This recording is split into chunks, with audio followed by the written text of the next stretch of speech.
guys? Welcome to Truth and Transparency, live from Dedham, Massachusetts, where today, tomorrow, backstage passes basically for you guys. Going to be all over with hopefully all of you guys. But first, to kick things off, I wanted to go over really quickly David Yannetti's cross-examination of Mr. Whiffen. Get a big whiff. He's a new poo in town. Lally's new poo-poo, not boo-boo, but poo-poo. So again, good morning, everybody. Welcome. Lana and Bella, I'm impressed. 24 hours in crooked Canton, and you haven't needed bail yet. Yes, my relaxed senior here has devoted his well-earned or her well-earned money to bail me out if I should get tossed in the slammer. Nobody wants to toss these titties in the slammer, okay? Trust me.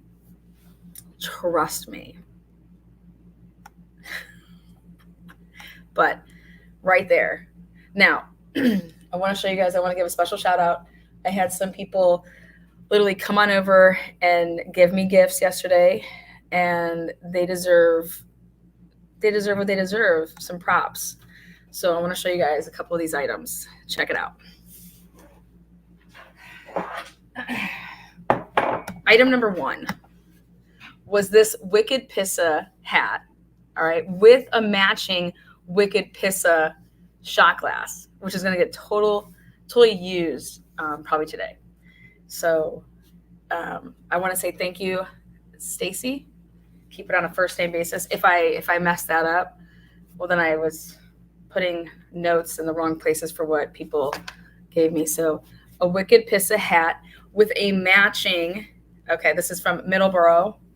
How do I want to say that so I can sound like as Boston as possible? And like I said, it has a matching shot glass. So thank you. Then Bella and I got to meet our superhero of the trial, which is the little girl who literally has gone up to Karen Reed numerous times throughout the trial. Yesterday, you guys, she had her own baggie of money, of like coins and dollar bills, and there was a 20 in there, and she literally handed Karen Reed a baggie, like a plastic baggie of all of her coins and money. So we're going to pay it forward. We're going to see her on Thursday, okay? And I'm going to ask her if I can interview her if she's up to it. If not, we have a gift for her. So she literally gave Karen Reed a bag of her, like, piggy bank money. And I grabbed her mom and I said, like, you're raising her right. And she was really proud. And it was just really cool to see. So, but it was, I think it made Karen Reed tear up. So I think it would make anybody tear up. So again, thank you. Now, we passed out police notepads, gave away magnets. What else? I have this fun bag. Oh, here we go.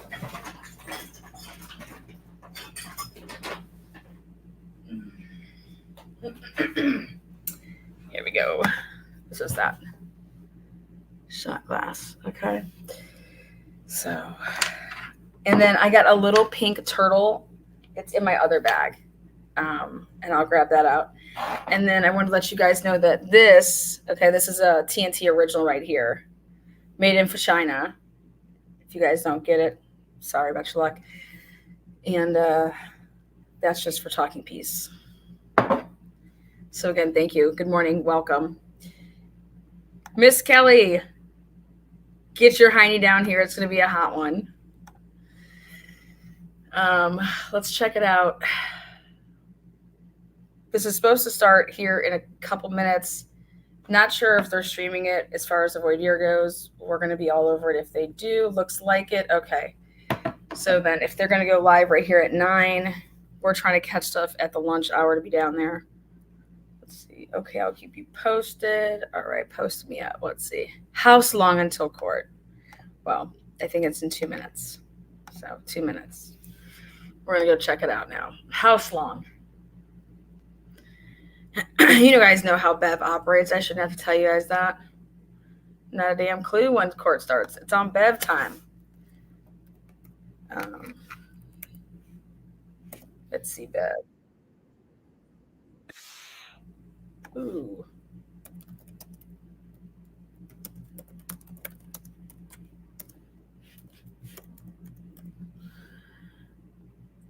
Court TV. Let's see if they're going to post it up.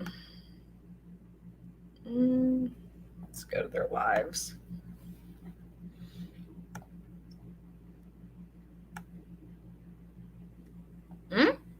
Oh, they pushed it back to 9:30. So it was scheduled at 9, so that's perfect. All right, so we have about 30 minutes. So since we have about 30 minutes, I want to show you guys this. From the looks, from Tom's channel, the defense is just completely blowing off it. No, I'm kidding. So here, check it out. We're gonna. I have it pushed back now to 9:30.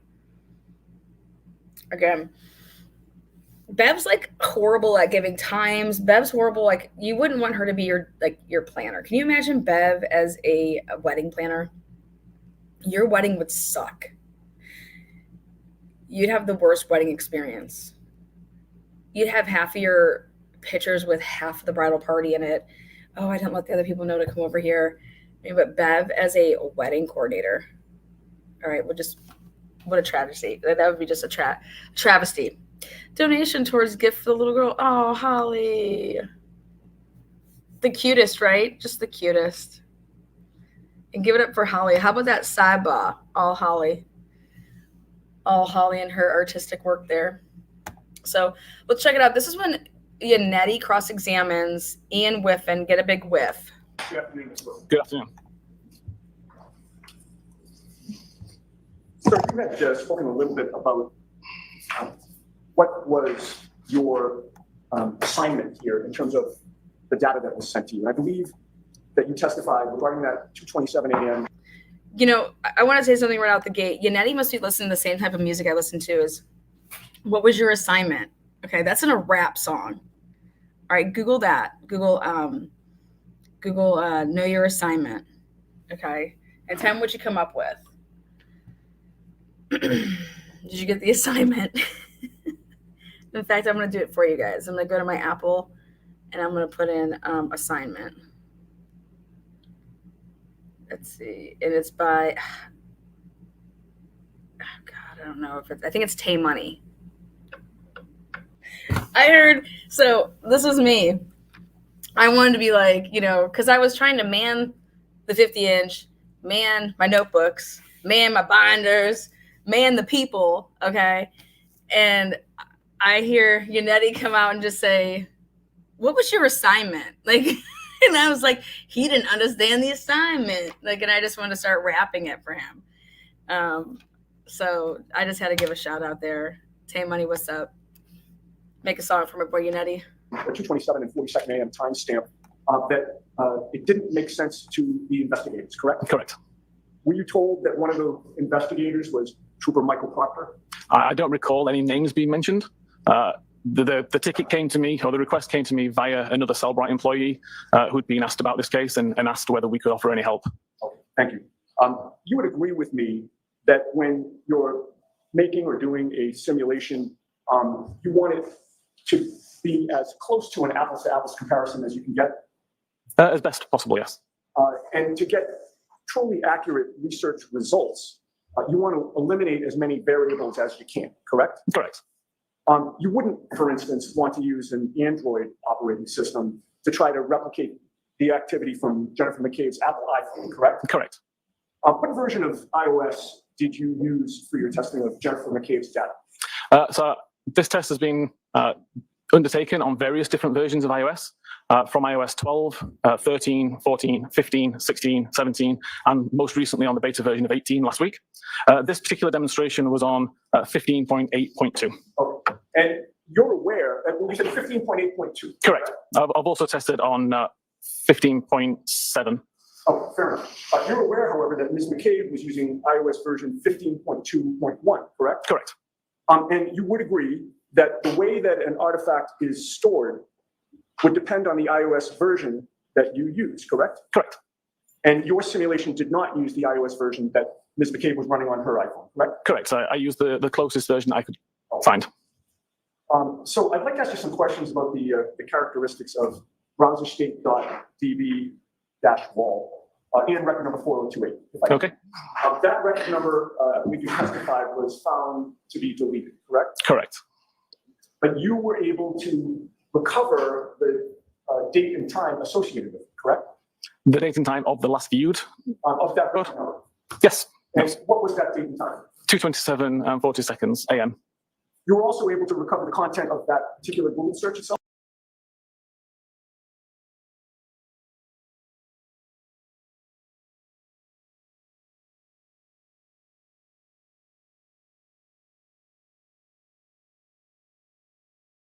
Explain to the jury sort of what that is.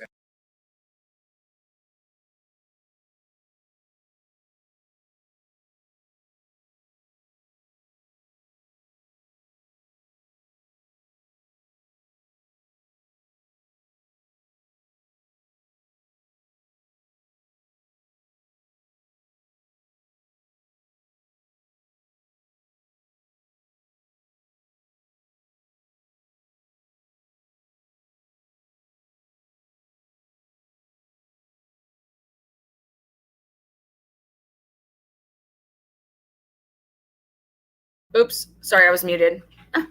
Leanna, you're muted. Okay, we got it. Good thing I didn't talk that much.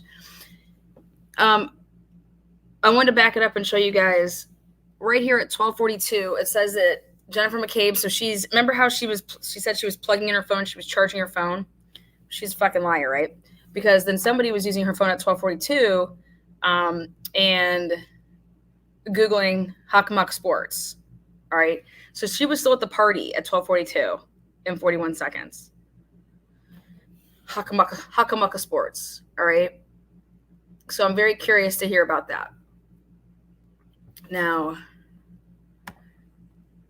the other thing is that she then right here, right here is better. It's more clear. See, 12:42 and 23 seconds, 12:42, 31 seconds, 12:42 and 39 seconds. So she's just like looking at the different scores to see how everybody did that night. She would be doing this at the party. And then at 1:59 and 50 seconds, she didn't get home, you guys, until she touches her Wi-Fi at 2:11 a.m. So at 1:59, she's in the car. Just so you guys know that. She's driving in the car with Julie and Sarah. So all about that peanut butter jelly time. Jen McCabe must not have been too consumed about that conversation as she was Googling allegedly here at 1:59 before she got home, while in the vehicle, about the sports. No peanut butter jelly time.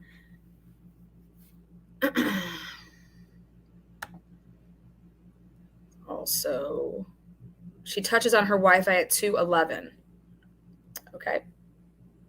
And I was told that she got off of the Wi-Fi at 34 Fairview at 1:50. Was it 1:47?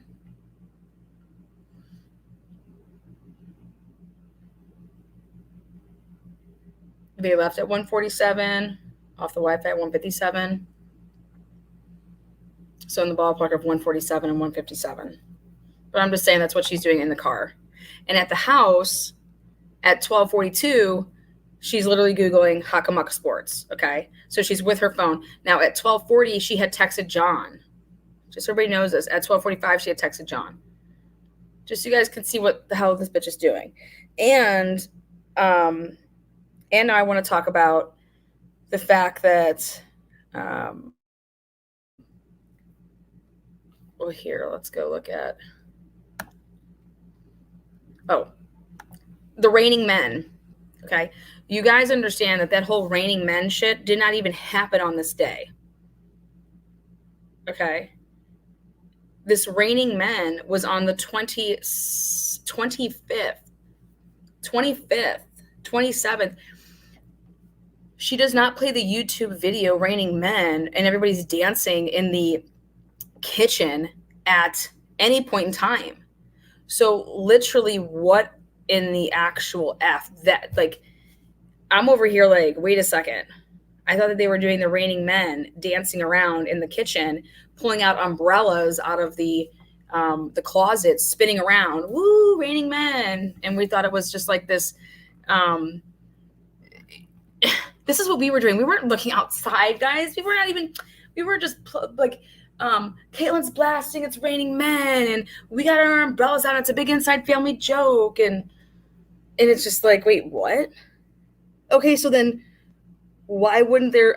Because, I mean, we can go back and we can listen to Jen McCabe and her stupid ass story when she says that it was a big family joke and I was showing them the Raining Men video. Well, that's funny, Jen, because they have you doing that on a totally different day. Okay. Did you understand that we have Alan Jackson doing pirouettes in the courtroom and we have Jen McCabe doing It's Raining Men? Okay. So I want somebody out there. And then this is my song to make for Lally, you guys, because, let's see.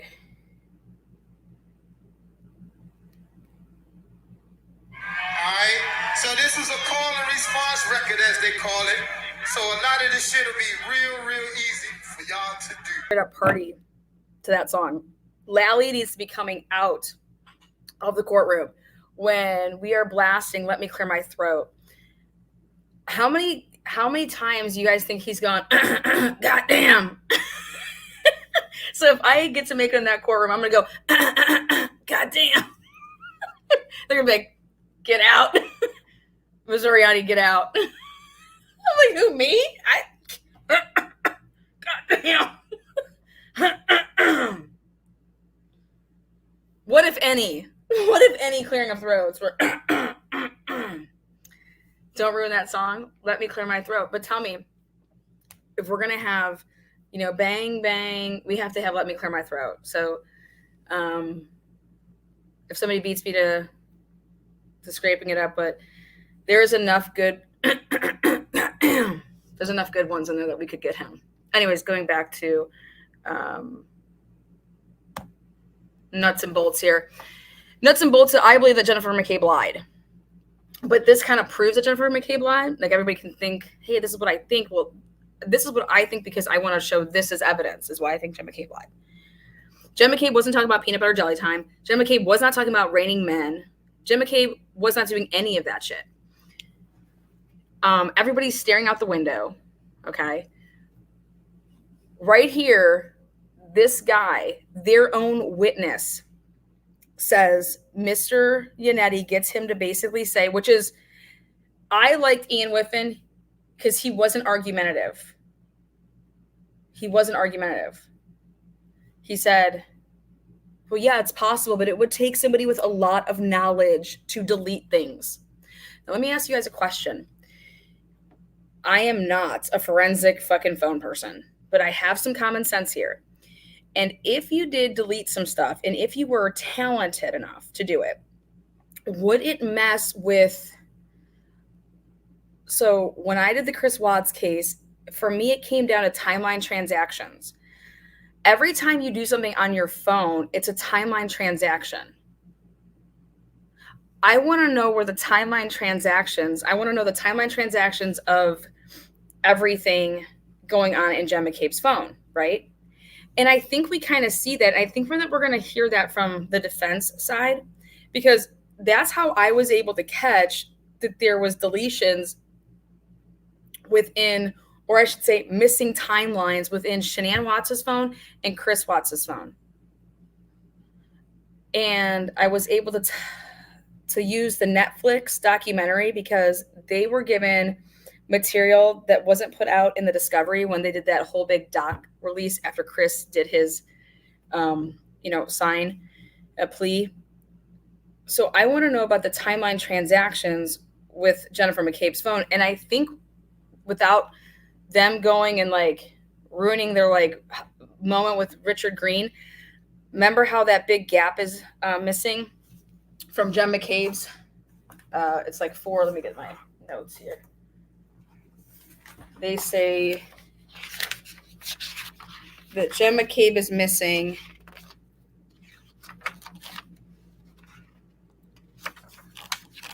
Here we go.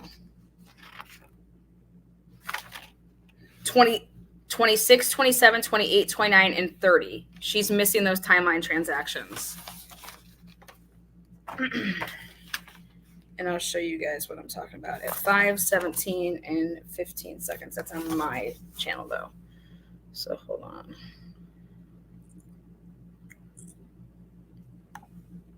It's got to be around the 5:17 mark, though. Okay.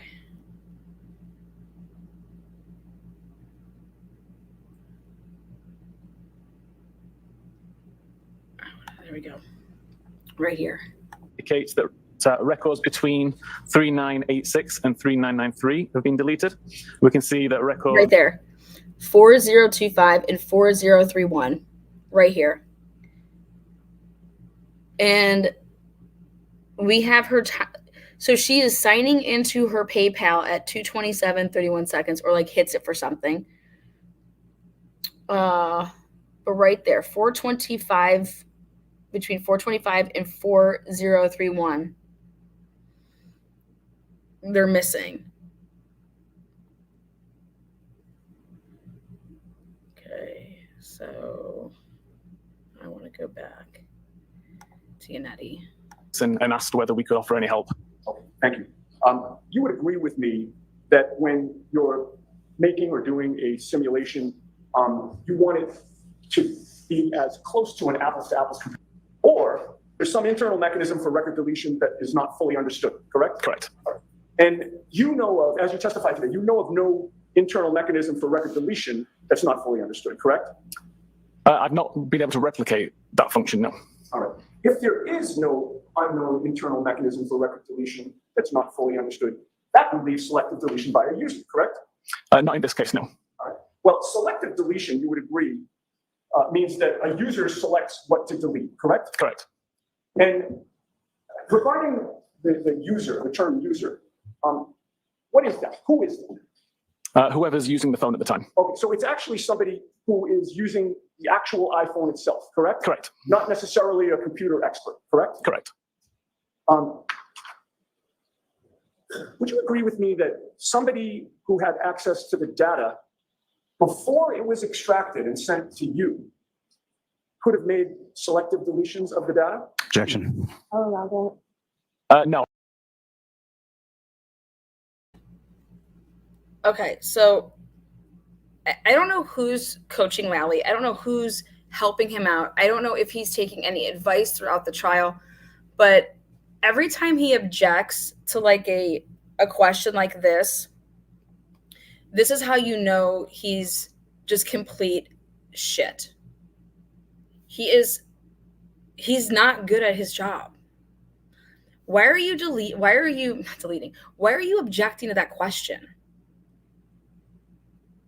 Why are you objecting to that question? This is an expert, and you're asking for an expert opinion, right? So he gives himself away with every objection. What are your grounds for objection there? Because if you're going to say argumentative, like what would be his objection there? Isn't this whole thing about an expert opinion, expert data, and this is how you interpret it? Okay? This is how you're interpreting the data. So the question is what Yannetti just said is before you got this extraction, if somebody messed with it, objection. I just want to know what on grounds. Just give me the grounds that you're objecting on. His objections are so telling. That's why I'm asking if anybody is helping this man, because for 26 days of trial, this man, in my opinion, has not grown as a human. And how could you not grow? You know, when you get your ass kicked in sports, you grow from that type of shit. He's not growing. He's not learning.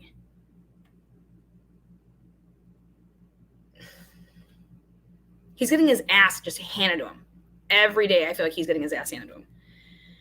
I feel like the days that there's not really ass handages going back and forth upon the defense on top of the prosecution, it's on days that he has the microphone for the majority of the days, and he's just, okay?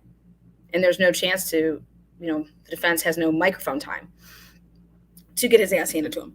But he's doing the same thing. So I just want to know out there, maybe you guys know, why would you object there? Oh, I don't. Are you aware of an app called MySQL? Yes. What is MySQL? MySQL is just a method for viewing SQL-like databases. All right. Did any of you guys go to MySQL? Oh, Law and Crime are live now. They're ready? Perfect. Let's go take a dip in there. But go and Google that, MySQL. Okay? Okay. And let's go ahead and take a look here. Take a look-see if we're ready.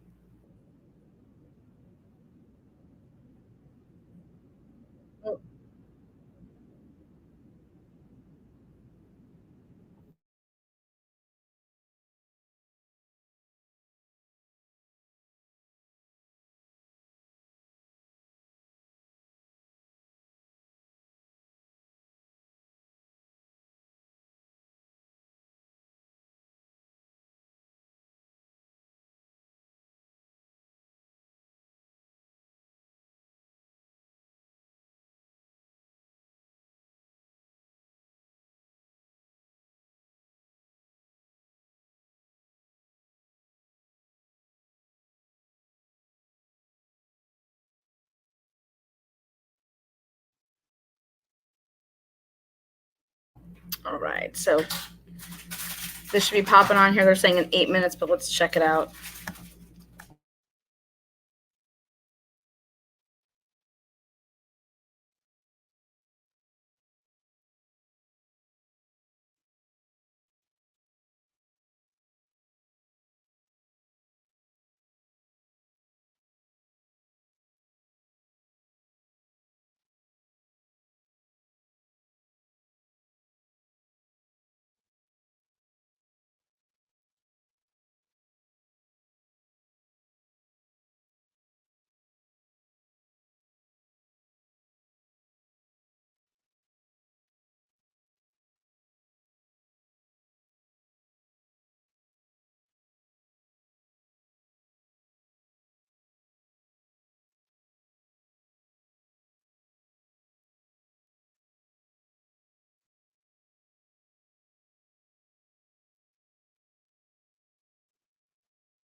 See if we can get some inside info. Yeah, they said this is going to start in the next 6 to 15 minutes. So while we're waiting, like I said, I still want to talk about this, which is could stuff have been deleted, all right, before things were given to Mr. Whiffen? If someone had access to the raw data, before it was sent to you, and used that app, they could make selective deletions of the data, couldn't they? I assume you're talking about opening the extraction, taking out the particular file and editing it? I'm sorry, I interrupted you. You're right, Ron. I apologize. And I apologize to you. If you could restate your question or answer or give me your full answer. Okay, so it would be possible with the extraction to take out particular databases, alter them, and put them back into the extraction. But there's something called a hash mechanism that we have in place that would, it essentially hashes the original data and then it can be hashed again at a later date, it results in a long string of characters. And if there's any changes to the original data, then we'd see that it's been modified. Would you agree with me that someone with access to that data and an appropriate application or program could also delete and renumber history.db and knowledge.cso so that it would appear as though there was no break in the numbering, so that it would also appear that nothing was deleted? It's potentially possible, but would require a large amount of knowledge and skill to do in a way that can't be detected. Okay, perfect. Now I want to talk about this. You guys have to understand, I said to myself, everybody fought so hard to keep their phones out of being like, we have nothing to hide, but guess what? We're going to fight all of these subpoenas to turn over our phone. If we have nothing to hide, yeah, here you go. You know what I mean? So much so that Proctor wasn't asking anybody for their phones. Proctor wasn't asking anybody for their phones. And if Jen McCabe was so forthcoming, then why didn't she turn over her phone on January 1st or January 29th? You know, she didn't turn over her phone on January 29th, guys. I'm just making sure that everybody understands this. Jennifer McCabe did not turn over her phone on January 29th when troopers Proctor and Buchanan came to see Jennifer McCabe at 11:30, right? That didn't happen. Jennifer McCabe did not turn over her phone for a couple days, okay? Then we're going to find out later from yesterday's testimony that they never even went through Carrie Roberts' phone, which we're going to get to because I was losing my mind if that's what truly has happened. But this guy says right here, you can do it. You can do it. You need somebody good, and you can do it. So what Yannetti just asked is, I believe he's giving us a preview of what their expert is going to testify to, is that there's multiple reasons why things could happen, meaning possibilities, okay? There's multiple possibilities here as to why something could happen, and these are them. Just so you guys know that Karen Reed's #1 fan is blowing. Karen's #1 fan is the fan. So when I heard this, it wasn't just that he said it's possible, it's how Yannetti described it. Okay, Yannetti is basically telling us and giving us a preview and saying, like, this is how it could be done. And now the jury then can consider this, which is, well, Higgins had access to the people that could do it. You need good people, and yes, it could be done. But you need somebody good. Makes sense? And so now who do we have that's good? Well, I'm sorry, but I believe that they had access to some really good people, even outside the family. All right. Everybody had every reason to make sure that their tracks were covered completely. And when did this guy truly get into the phone? When was he even given, this extraction? How many versions exist of this extraction? That's what I want to know. How many versions, okay, of Jen McCabe's device are there? But this guy testifies, and see, this is like being non-biased. He's not being biased, in my opinion, when he's saying, like, yeah, it's possible. Thank you very much, sir. Mr. Lally?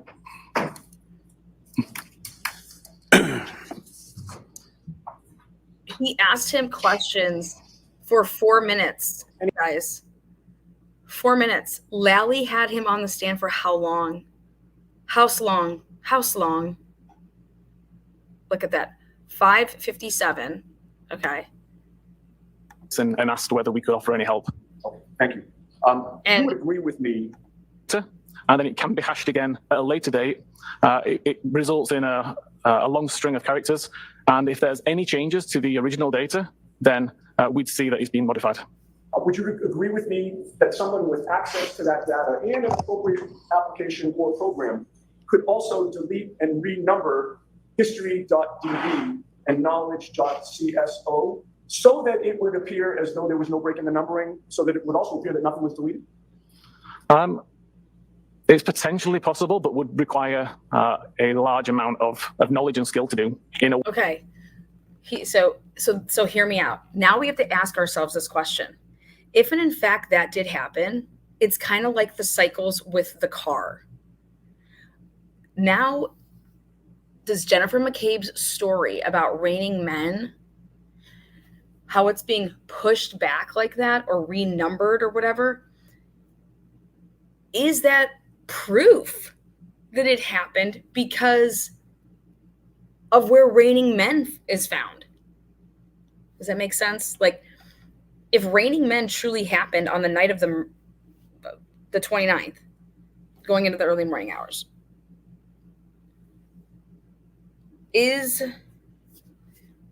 was that a way as a giveaway as to that truly happened on this day, but we had to push it all back? And so Jen McCabe's story seems like it came out on the 20, like her doing the raining men stuff, they had to push things. So I'm saying, would that be also a indicator of that? I'm always going to think outside the box.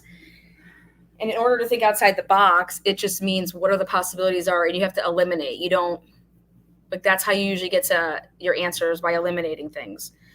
So my question is would that prove based on, because guess whose other story that was? That wasn't just Jen McCabe's story. Okay. That was Brian Albert Jr.'s story about the whole raining men shit. So I'm curious if that's indicative of everything being pushed off and renumbered. So I think it's going to be very, very, woo. Let's go take a look in and see what is up over at, okay, so they have not started voir dire yet. We're good there.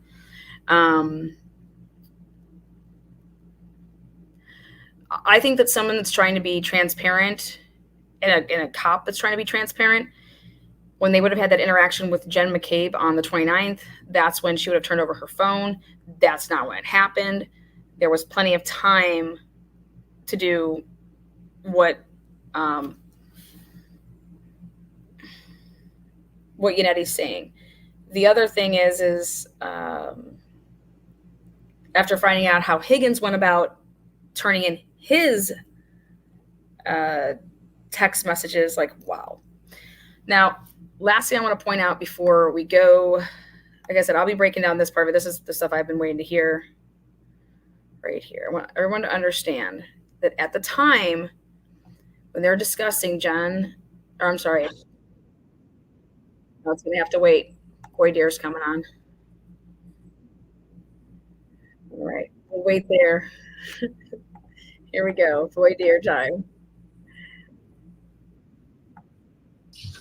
22-117, the Commonwealth versus Karen Reed. All right. Good morning, counsel. Ms. Reed, are all of the witnesses here, Mr. Jackson? They are, Your Honor.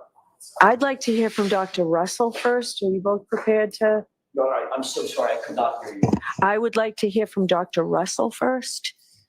Is that her name? Dr. Russell, yes. The order would be, I would propose based on scheduling Dr. Russell, Dr. Wolf, Dr. Racer. Okay, then that's good, because that's the order I prefer. So, all right. Do you have a CV for her? Good morning. Morning, Tori. Do you have a CV I could look at for her, please? All right. Let's see. I thought I did. Yes, I do. And she has not written a report? She's not. All right. All right, let's bring her in, please. Your Honor, before we get started, can I get an understanding? We started to say it at sidebar the other day, and you said you wanted to put that off to get to the witnesses. But but I need a little bit of an understanding of what the court's expectations are. My understanding of voir dire, which this seems unusual in terms of the timing of it. So the understanding of the voir dire is this is for the Commonwealth's motion to exclude this testimony. All right, that's what we're here for, the Rule 14 violation. Is that the same with Dr. Wolf and Dr. Wrench? Well, I thought that would help both of you. Commonwealth has nothing on that, and you say you haven't been able to even talk to them at all about this case. That's correct. So I want to find out if they have any credible, competent evidence to put forward. So we'll have a voir dire on them as well. But for Dr. Russell, what we're doing here today is there's an alleged well, there appears to me to be a violation of the reciprocal discovery obligations of defense counsel regarding Dr. Russell. So let's hear from her today to see what the appropriate remedy is for this violation. So my intention is to ask her the court understands my sort of guardrails. My intention is to ask her what her qualifications are, which is that's the basis for voir dire. And that's where I'm going to stop. I'm not intending to ask her what her opinions are, conclusions. I'm going to ask her if she's come to opinions and conclusions, but I don't want to have to examine her concerning her full opinions, her full conclusions, what she's based those conclusions on. It's unfair. We've provided the defense the prosecution, everything that we need to provide to them in terms of disclosure. They've got the equivalent of a report. They've got a summary of what she's going to testify to. When was that provided? My order was 1 week from the start of trial, right? But we didn't, Your Honor, in fairness, they didn't even finish their discovery 1 week before the start of trial. So it's a little unfair for us to be put on the 1 week from the filing of the certificate of compliance. Well, I don't know when I can't remember.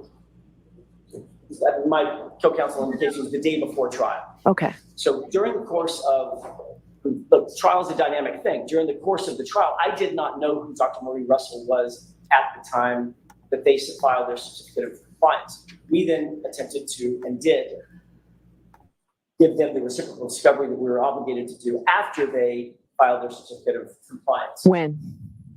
Within 3 days of that. We had been giving them information prior to that, but at least within 3 days of that.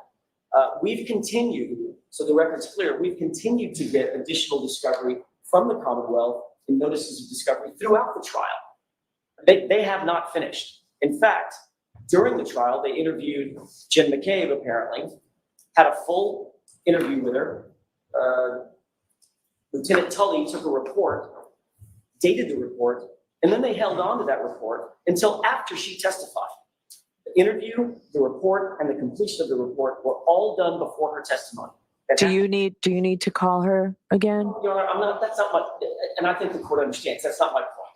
My point is not, I need to call Jennifer McCabe back. I've done the damage that needs to be done on Jennifer McCabe. The point is, I'm sorry, I missed that. You've what? I've done the damage that needed to be done on Jennifer McCabe. I don't need to call her back. Boom. The point is that what's good for the goose is good for the gander. The Commonwealth doesn't get to stand in the position of piecemealing and feeding us information, reports, discovery throughout the course of the trial. And by the way, when we then got seminal information about an expert that we did not know about, never met, never heard of, within 3 days of that, we provide everything that we have about that witness to the Commonwealth. They can't then turn around and say, oh, well, it's all the defense's fault. So we want to have a voir dire, which means that the euphemism for that voir dire is we want to have two shots, two bites at the apple. Two bites at the apple. Completely cross-examine her, then go back to our expert. And if she testifies, cross-examine her again after consulting with our expert. That's two bites at the apple, and that's not fair. If the court wants to hear whether or not Dr. Marie Russell is qualified to testify about the arm injuries, that, I believe, is the parameters, the proper parameters of the voir dire, and that's what I'm prepared to do today.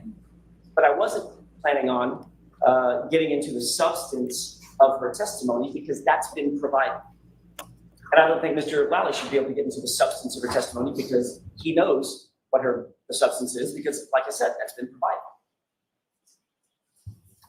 All right, so I disagree. I'm going to hear from the Commonwealth on this. So Ms. McLaughlin or Mr. Lally?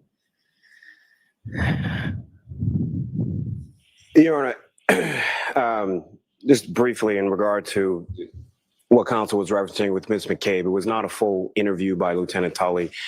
It was a, and I don't have it on me at this moment, but I can give the court a copy of that report. But essentially, it was Ms. McCabe met with Lieutenant Tully, looked at some video, and was asked a single question.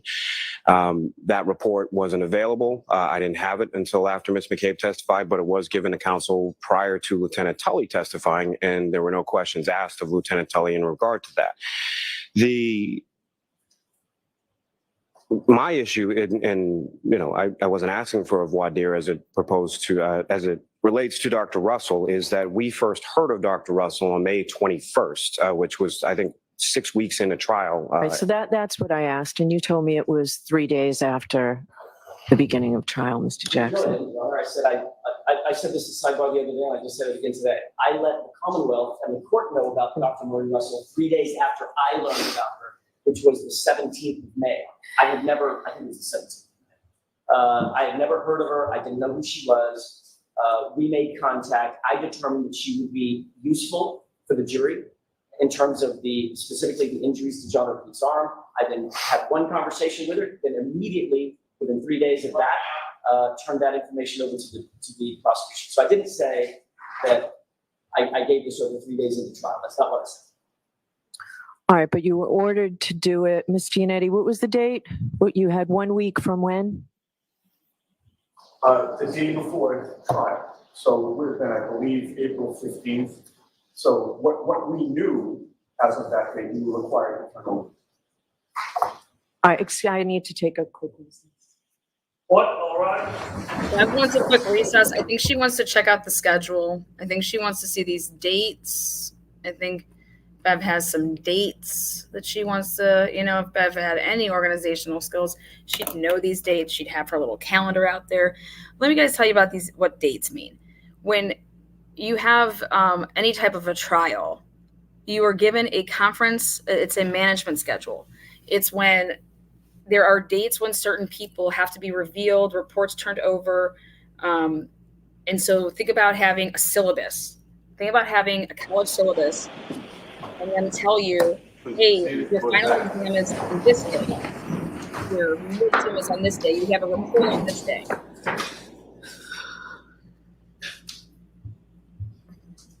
It's a syllabus. Due dates can change. See, she's adding and seeing when stuff is supposed to be due. She's just, can you imagine her I'm telling you, as a wedding planner?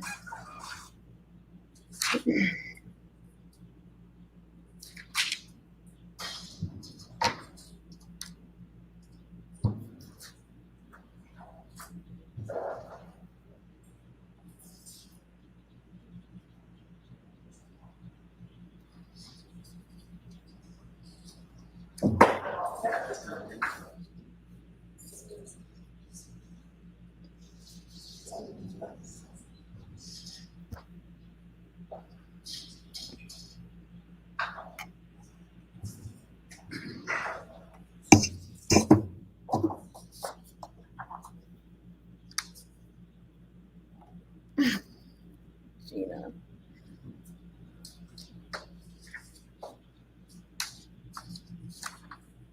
Jim, the Commonwealth's motion, the Commonwealth's renewed motion.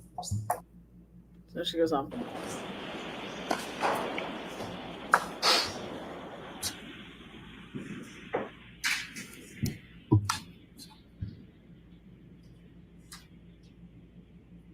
Yes, you proceed. Yeah.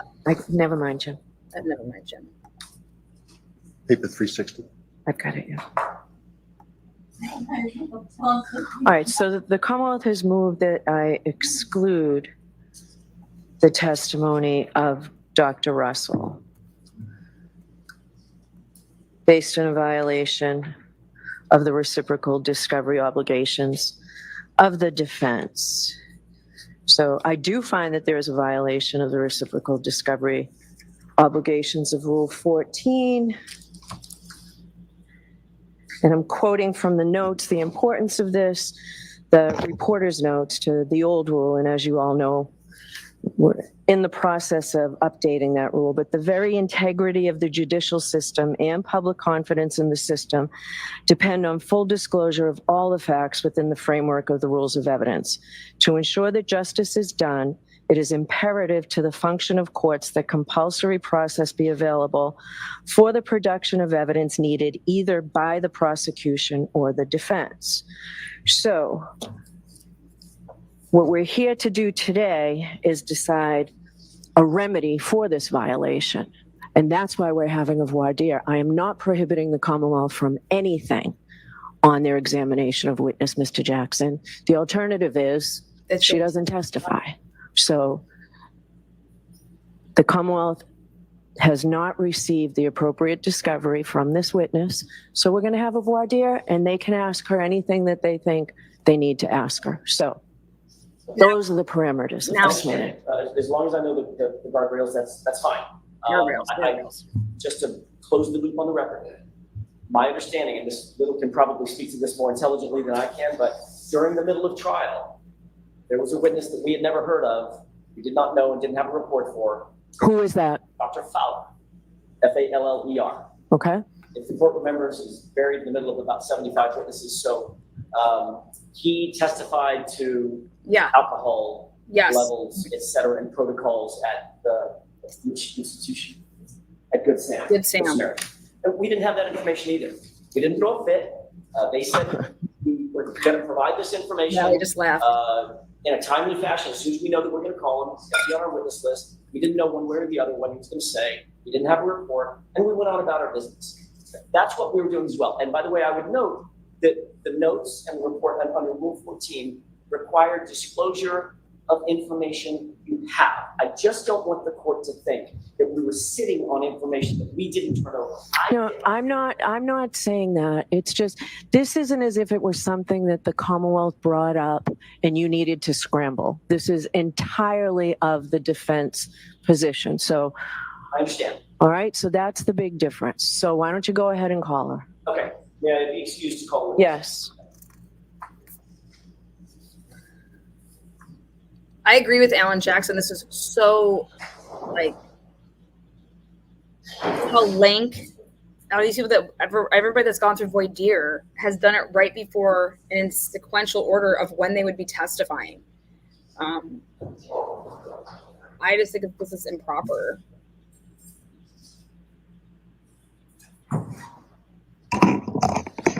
Nally just laughed. He goes, and Dr. Fowler, he put us all to sleep, just so you know. Let's go.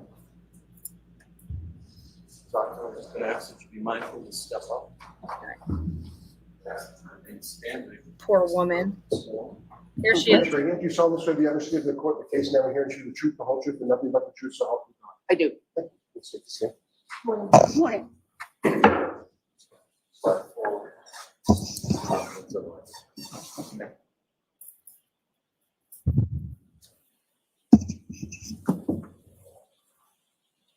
So I'm going to ask you to keep your voice up, speak right into that microphone, doctor, okay? Yes. Thank you. All right, go ahead, Mr. Jackson. Thank you, Your Honor. Good morning. Could you please state your name and spell your last name for the record? Yes.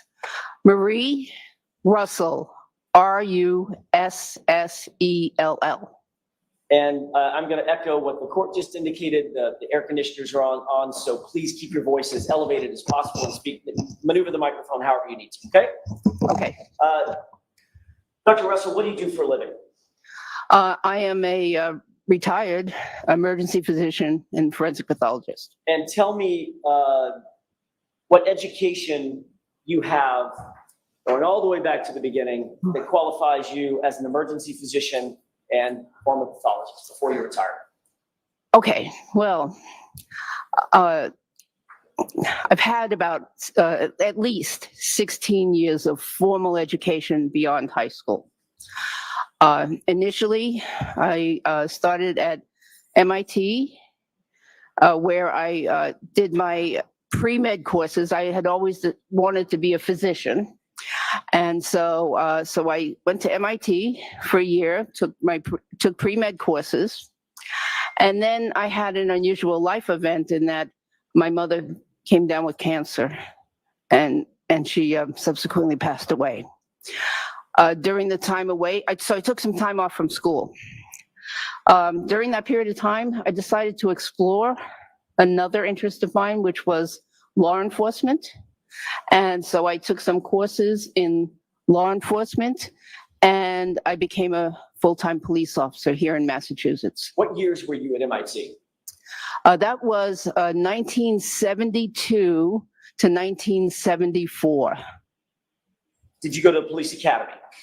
I did. Once I became a police officer here in Massachusetts, I attended the Boston Police Academy where I graduated. What year was that? That was in 1977. During the course of your training as a police officer, did you have any specialized training in hit and run and accidents and investigations? Yes, I did. And which agency did you work for as a sworn peace officer? I worked for the city of Malden full-time for 7 years. That would be from 1977 to 1984, approximately? Correct. During that time, did you continue your education in any way? I did. So I took as many courses as I could from the Massachusetts Criminal Justice Training Council, which included a several-day course in hit and run accident investigation. I took courses in forensic photography and numerous other things. And then, and I also at the same time continued to go to college. And I did that part-time, where I eventually got a bachelor's degree of science in psychology with highest honors. What institution was that from? That was from Northeastern University. And that was a Bachelor of Arts in Psychology? I think it was a Bachelor of Science. Got it. Subsequent to your Bachelor of Science degree from Northeastern, did you also advance your education further, formally? Subsequent to, so yes, so I decided that I did want to pursue a medical career. And so I then attended medical school, University of Massachusetts Medical School full-time for 4 years. Did you ultimately get a degree, an MD degree from UMass? Yes, a Doctor of Medicine degree in 1987. So you were there from 1983 to 1987, is that right? That is correct. And did you do a residency? I did 2 residencies, actually. Most people do 1, but I did 2. I did, my first residency was a combined internship and residency for 4 years. And I did that in Los Angeles at Los Angeles County Medical Center, which is a very big trauma center and what I would consider the Bellevue of the West Coast. Very busy. You say that just because of the volume at USC Medical Center? That is correct. Is it one of the busiest medical trauma centers in the country? Yes.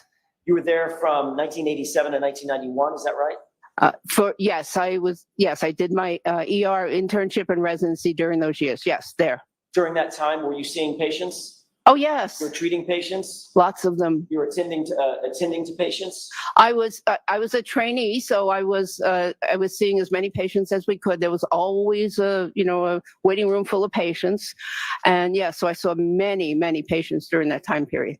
Did you indicated a second residency? Tell me about that. Okay, so I still realized I had an interest in forensics, and so I decided that I wanted to also train in forensic pathology. So I did a second residency in anatomic pathology, 2 years, followed by forensic pathology fellowship at the Los Angeles County Coroner's Office for 2 years. And the years, if that's 4 years, that would be from 1991 to 1995, approximately? That is correct. Tell me what your experience was as a fellow at the Los Angeles Coroner's Office, Los Angeles County Coroner's Office. Yes, well, it also was a very busy coroner's office.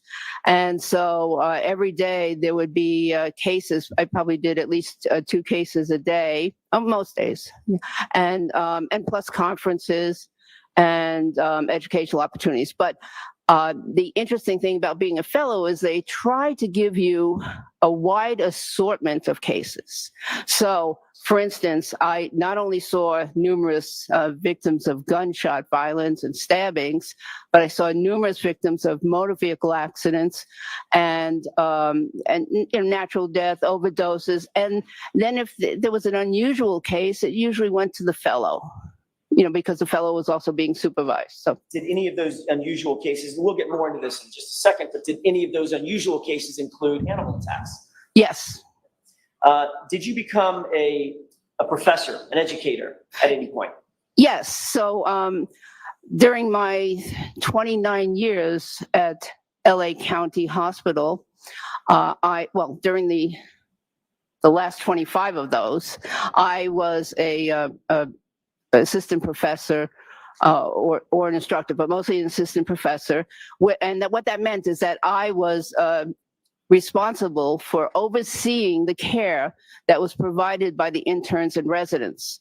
So when a patient would come in into the hospital, the emergency room, they were oftentimes usually seen by the intern or resident, and then I would go and subsequently see that patient also. So, and that was in addition to my own cases. So I'd see my cases and their cases. And that was at LAUSC, correct? That is correct. And Can I ask a quick question? Yes. LAUSC, for those of us who are not necessarily familiar with it, is that associated with the University of Southern California Medical Center? Yes. That's the school, in other words, the site. Yes. So it stands for Los Angeles County / University of Southern California Medical Center. And that's where you were an assistant professor for the majority of the rest of your career. Correct. Were you also an assistant or an adjunct professor at Cal State Los Angeles? Yes. Okay. For how long were you an adjunct professor there? I believe that was 4 or 5 years. And I taught criminalistics, forensic medicine there. As an attending physician in the ER, in other words, a supervising physician in the ER, can you tell us what some of your duties and responsibilities included, especially as it pertains to trauma? And then I'll get more specific in just a second. Okay. Well, so I would oversee the care of all the patients that came in during a particular shift. And that would include medical patients and trauma patients. And as I mentioned, it was a very busy trauma center. So we had lots of trauma patients, including the types of violence I described earlier that I saw at the coroner's office, but lots of motor vehicle accident victims, because there was a highway there right nearby. There were a couple of highways, so a wide variety of accidents. Did your supervision include assessing, diagnosing, and treating patients? Correct. In terms of the middle part of that, diagnosis, was part of your job to determine the cause of injuries, or to at least assess the cause of injuries? Yes, and I took that on a little bit more because I was interested in the forensics aspect of the injuries. The forensic aspect? Yes. Okay.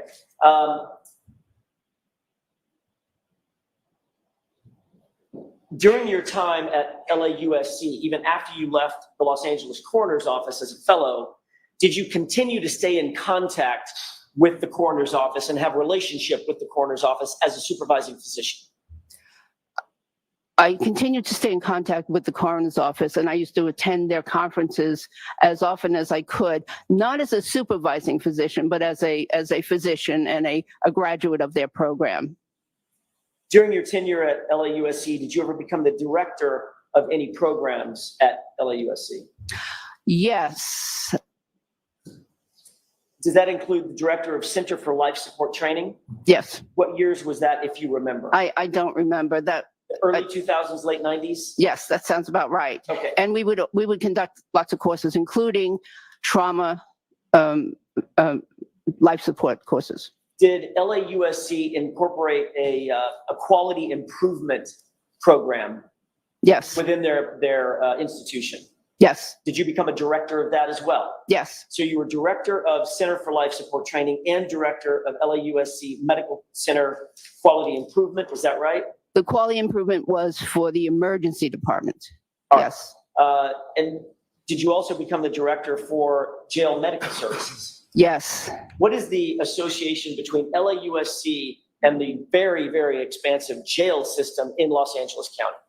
So LA County Hospital was unique in that they many, many years ago developed a jail, what they called a jail ward, which was a combined inpatient, outpatient, and ER. So there was a dedicated jail ER. And that has been in existence for probably about 70 years now.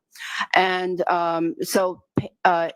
patients that were placed under arrest by either LA sheriffs, LAPD, California Highway Patrol, or any of the municipal agencies in the area, and I think there were about 70 or more municipal agencies, could bring their patients to the LA County jail ward where the patients would get treatment. Ultimately, you became the director of that entire program, correct? Yes. Did you also work with the State Medical Board of California in any capacity? Yes. Tell us about that. For about 7 years, I worked part-time for the California Medical Board as a physician assigned to one of their enforcement teams. And I did that 1 day a week, and I did my other job at the county hospital the other 40 hours a week. So you didn't take off time from your duties as an ER physician, as an emergency physician. This was in addition to you being an emergency physician. That is correct. Did you hold the title of Chief Medical Executive for the California State Prison System, specifically at Corcoran? Yes. Tell us about that. So I retired from LA County Hospital, and I went on to move on to the the California Department of Corrections and Rehabilitation. And what year was that? Did you make that transition? So 2018 is when I started for the state prison system. Okay. And I worked there for 5 years as director of their medical service in Corcoran. I'm sorry. So for that prison, within that system, you were the chief medical executive for the entire agency, correct? That is correct. All right. For the entire prison. Understood. Are you board certified in emergency medicine? Yes. Are you a member of the National Association of Medical Examiners? Yes. Are you a member of the American Academy of Forensic Science? Yes. Do you have any publications in the area? And I'm going to be very specific because you've been relatively widely published. Is that right? Some people would say yes. Some people would say no. More than a couple of publications. Correct. And peer-reviewed journals, correct? Yes. I want to focus your attention on animal injuries. Have you been published in the area of animal injuries specifically? Yes. Do you recall those publications? Yes, they had to do with law enforcement dog bites. Did you draft an article or co-author an article called Managing Law Enforcement Dog Bites in the ER? Yes, I was a co-author. 1996? Sounds right. And that was a peer-reviewed article? Yes. Ultimately published? Yes. And ultimately available to be cited by other doctors and studied by other doctors, correct? Correct. Did you also author or co-author an article entitled Law Enforcement Canine Dog Bites, Injuries, Complications, and Trends? Yes, I did. Was that in 1997? Sounds right. Was that also peer-reviewed? Yes. And that publication was also available for other physicians throughout California and throughout the country to refer to for the study of animal bites and dog bites, correct? Dog bites, yes. Dog bites. Concerning animal injuries, during the course of your professional experience, how many patients have you seen, diagnosed, and or treated with animal injuries, including dog bites and scratches, if you had to estimate? Many hundreds. Would you say it's over or under 1,000? I would say it's over 500. I don't know because we didn't keep really good records back in the earlier days. But it's safe to say you've seen hundreds and hundreds and hundreds of dog bites and scratches. Yes, in my 29 years at LA County Hospital, yes. And my dog bites I took care of and dog bites that the residents took care of, yes. And you've even published articles and studied, not just seen them, but studied dog bites and dog wounds, correct? Yes. Have you qualified as an expert previously in other courts as in emergency medicine? Yes. Have you qualified as an expert in other courts in forensic pathology and wounds? Yes. Has that been in both state and federal court? Yes. Doctor, were you asked to review certain materials related to this case? Yes. And that was in furtherance of coming to, if you could, come to an opinion or a conclusion about injuries to the victim in this case, a person by the name of John O'Keefe. Yes. What did you review in anticipation of your determining whether or not you could come to an opinion or a conclusion? So I reviewed hospital photographs, autopsy photographs, an autopsy report, grand jury testimony from the medical examiner in this case. There may be some other. Based on I just want to ask about that. Do you have notes with you as to what you reviewed? No. Okay, so when you say there might be other, you don't. Well, If he tells you what you reviewed, you'd know it. I would recognize it. All right, but I want to hear it from you. You don't know of anything else that you've reviewed? This is sort of important, Mr. Jackson. Okay. Can you think of anything else, Doctor, The besides autopsy. these? Autopsy photographs, autopsy report, neuropathology report, toxicology report, and the grand jury testimony. Okay, so as you recall, the items that you reviewed include an autopsy report by Dr. Scortibello, correct? Yes. A neuropathology report by a doctor named Stonebridge, correct? Yes. Toxicological reports associated with the autopsy? Yes. Grand jury transcripts from Dr. Scortibello? Yes. Photographs of evidence items, including a gray sweatshirt? Oh, yes. Yes. And autopsy photos that were taken attendant to the actual autopsy? Yes, and photographs that were taken in the hospital, and I reviewed the hospital ER record also.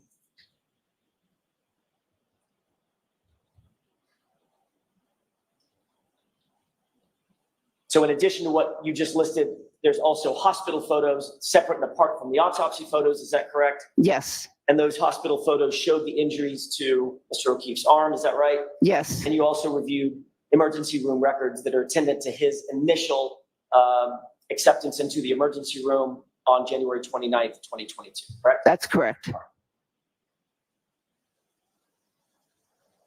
Based on your review of all of those materials, were you able to confidently come to any conclusions or opinions about the nature of the injuries suffered by John O'Keefe, specifically as they relate to John O'Keefe's right arm? Yes. What is your opinion and conclusion concerning those injuries? Those injuries appear to be consistent with an animal attack. Can you be more specific in terms of the type of animal, or are you relegated to simply an animal attack? Well, they are consistent with a large dog attack. There's a combination of both what I consider bite wounds and scratch wounds on the arm. There were also some puncture wounds in that shirt. And are the So I'm sorry, puncture wounds in the shirt? Puncture holes Okay. in the shirt. And on what do you base the opinion that the injuries are consistent with dog bite or scratch marks? Well, the patterns. There are several patterns of parallel wounds that appear to be superficial scratches that could have been caused by nails or could have been caused by teeth. There are different angles on the arm and different locations on the arm. Combination. And but they're generally oriented in a specific direction. And there's also an area, the distal forearm, which is close to the wrist, which shows what I believe is an arch area of teeth marks. And what's the significance of the arch area? Well, so the arch would be the front area of the jaw of the animal, or the dog in this case, where the teeth are tend to be close together and curved. There's a curved pattern to the configuration of the teeth. Let me have just a moment, Your Honor. Yes.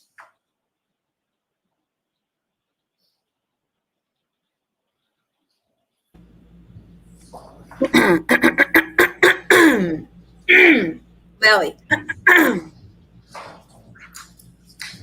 Swallow. Whole.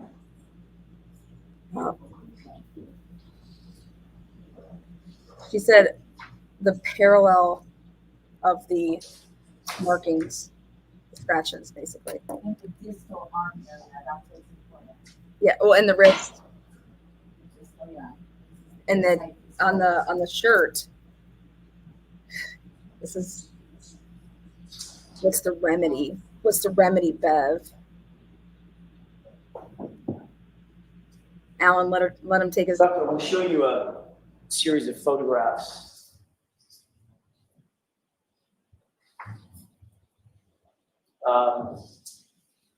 May I approach you on this? Yes.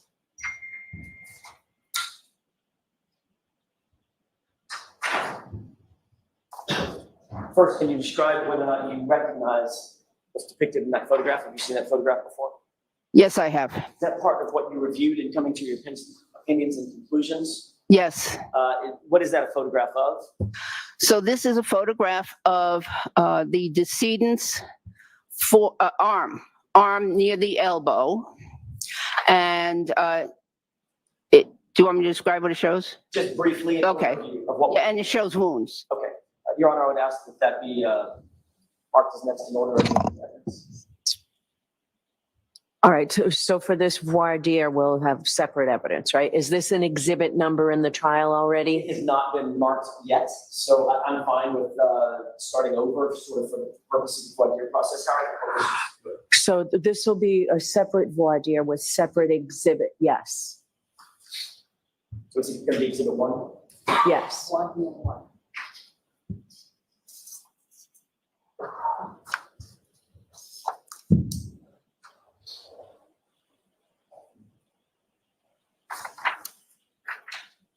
Your Honor, I want to move this along. This has been marked, but I think. Hold on. Okay. I'm so sorry. No, go ahead. This one of the three has already been marked, but if, just for consistency, I'd rather mark it additionally for voir dire. Need a separate record for the voir dire. May I approach? Yes. This one's already been marked, but I'll remark it.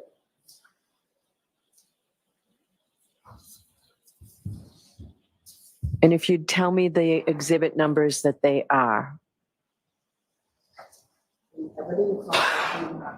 So you're putting these in now? There's no objection, Mr. Lally? For purposes of this, no. Okay. So we'll mark these now, but May I approach? yes. The one with the label 2858 on the bottom has previously been marked in the trial. I would ask that this be marked as the next in order for the voir dire. But what I want is the exhibit number at the trial.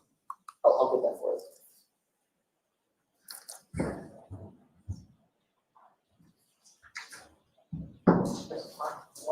I believe it's exhibit 19. Okay.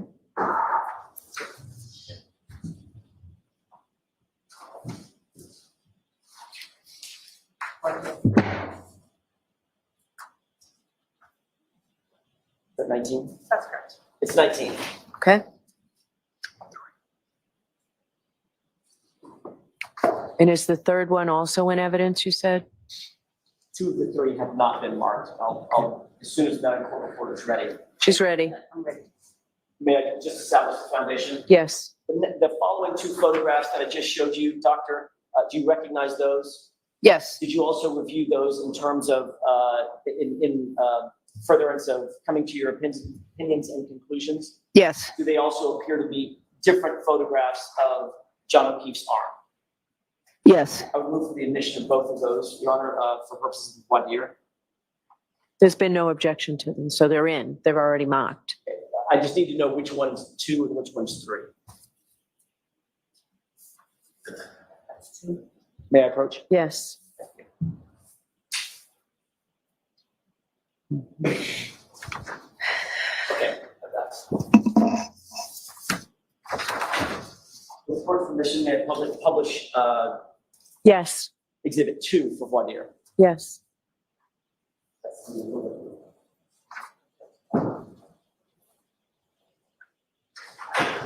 Is this a photograph of of John O'Keefe's arm? Yes, Is this one of the several photographs that you reviewed in coming to your opinions and conclusions? yes. I want to ask you a couple of questions about this. There should be a laser pointer on the desk. Okay. Can you explain for the jurors what it is about the injuries that assisted you in coming to your opinion and conclusion that this is from an animal attack? Okay, there's several patterns here. So for instance, let's look here, right near the elbow, the exterior part of the elbow. There's these 2 linear marks, which appear to be from upper teeth, and 2 punctures below those, which are superficial, meaning they didn't go very deep into the skin, but they appear from the lower teeth. So that's one pattern. There's another pattern close to the shoulder, which shows parallel marks, these 2, and maybe a third one in the middle, parallel marks that are oriented at a certain angle. And these are superficial wounds, which are consistent with teeth marks. They also could be possibly consistent with nail marks, but With what? nails from Claws. claw, yes. All right. We have some more here, similar from obviously different teeth involved or different claws, and then down here, closer to the wrist, we have an unusual pattern of at least 4 striations, the way I see it, at least 4 striations that I believe are caused from the teeth towards the front of the mouth, near the arch. It appears that there's an arch pattern here. So, in a dog attack or in an animal attack, in your experience, and we can take this one down. Let's cover the ground on the 3 exhibits that we've already marked. Can we take a look at exhibit 1?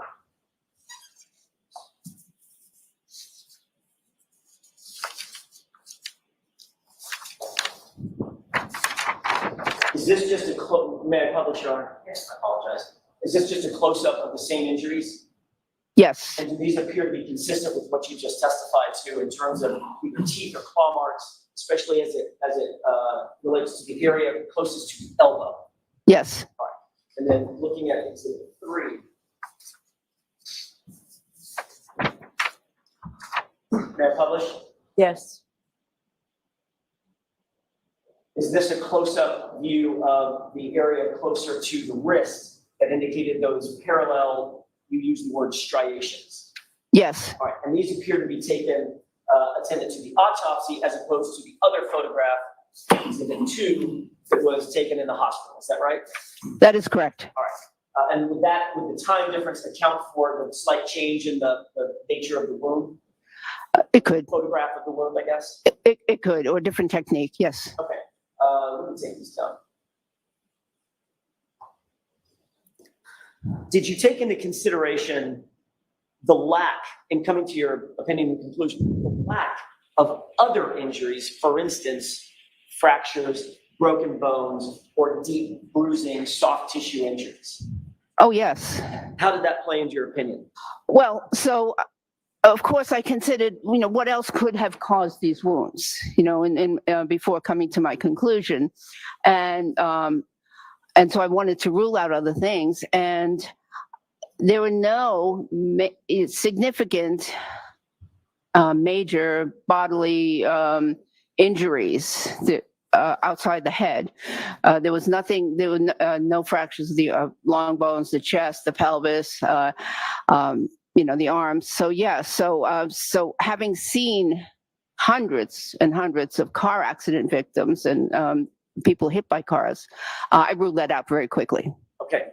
And in terms of the injuries that you did see, especially as they're attendant to the arm, based on everything that we've discussed today, is it your opinion, based on a reasonable degree of scientific certainty, that those injuries are consistent with an animal attack as opposed to a motor vehicular pedestrian incident? Yes. Thank you. That's all I have. All right, Mr. Mullally.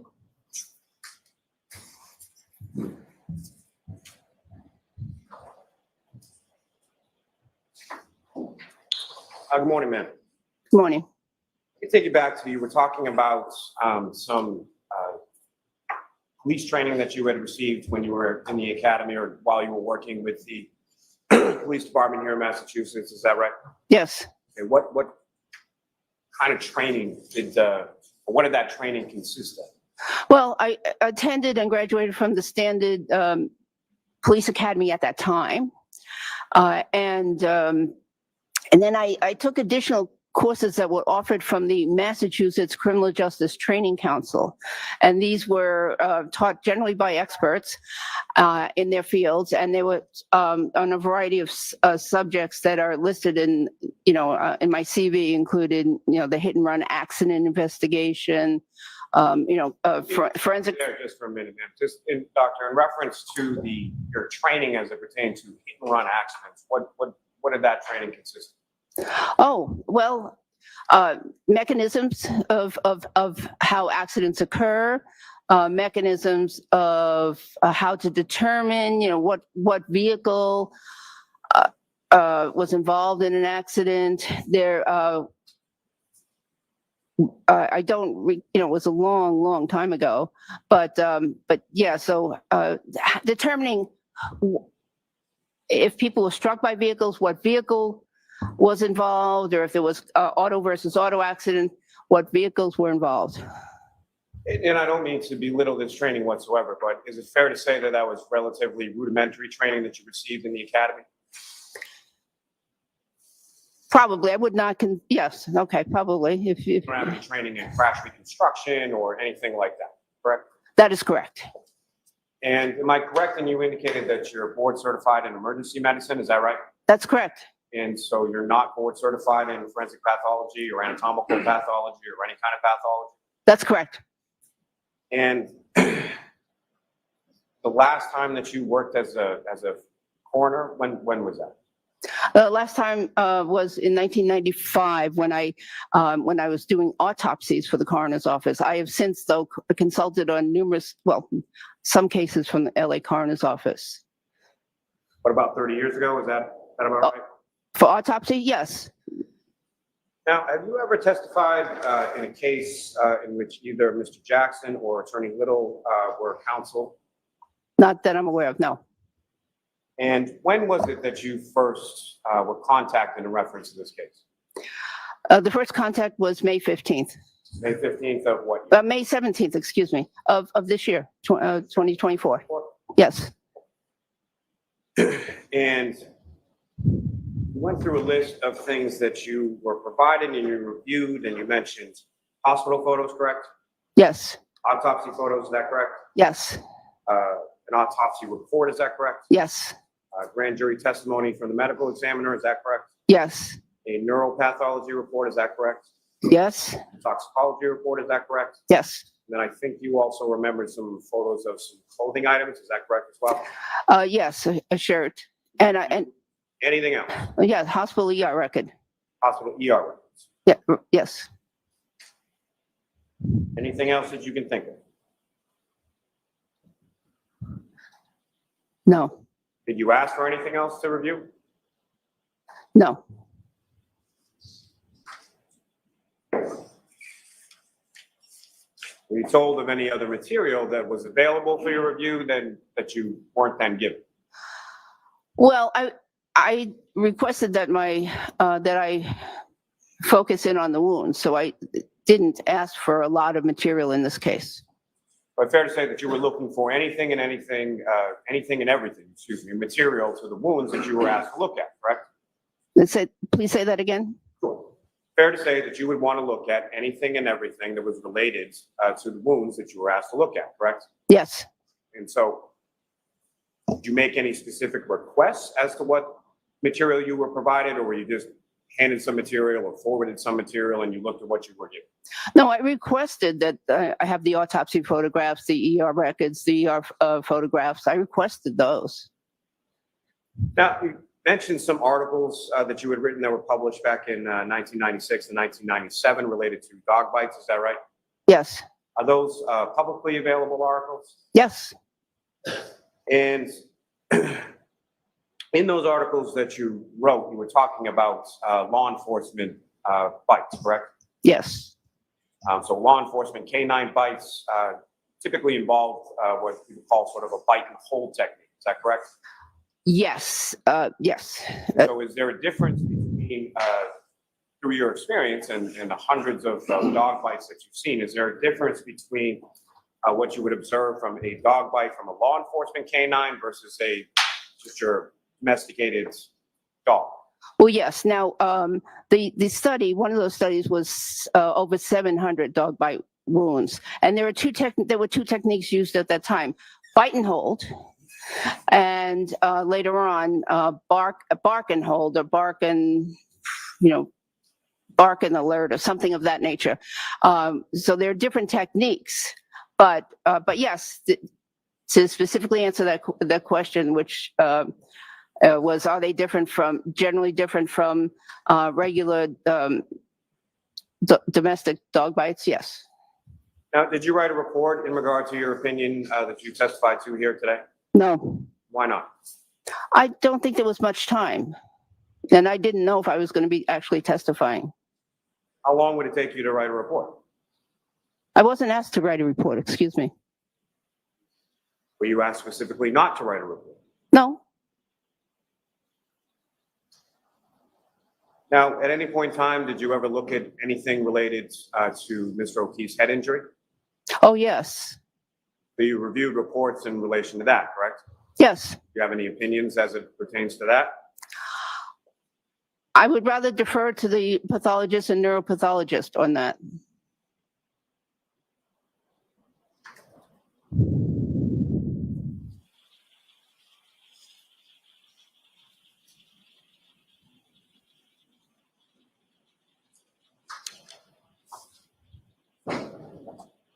So who contacted you about this case? I contacted a district attorney that I had worked with in the past. We were discussing a different case, a case that I autopsied in 1995. And I mentioned that I heard that there was a case in Massachusetts that might have been being handled by one of his colleagues, his former colleagues, and that there was an issue of whether something was a dog bite, and that I might be able to help in that case, to clarify. And so when you were provided this material, what is it that you were specifically asked to do? To look at the wounds and the reports and the materials that were sent to me and render an opinion. And so before you had even been provided any material, before you had even looked at anything, you had already heard information related to there being a dog bite involved in this case, correct? I had heard that there was a controversy, that there's some certain wounds could have been a dog bite versus perhaps inflicted by a motor vehicle. That's what I had heard. So what I'm really trying to get at, Doctor, is sort of the timeline. Okay, so you hear about this, when was that? Sometime just before May 17th. So sometime just prior to that, you hear about some controversy in a case in Massachusetts involving a dog bite. On May 17th, you get reached out to by who specifically? His name is John Lewin. He's an attorney in the LA District Attorney's Office. And then who did you talk to after that? I reached out to him. I said I might be able to clarify. And then he reached out to Mr. Jackson, I believe, and then Mr. Jackson contacted me. And not asking specifically anything you spoke about, but at some point, the discussion came specifically to dog bites, correct? He sent me the materials. He asked me my opinion. Mentioned the materials, asked you your opinion. When did you provide that opinion?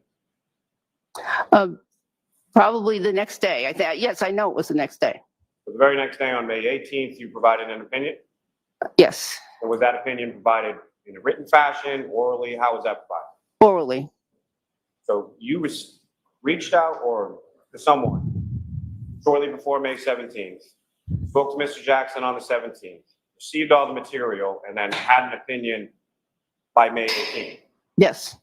But you didn't write any of that down. No.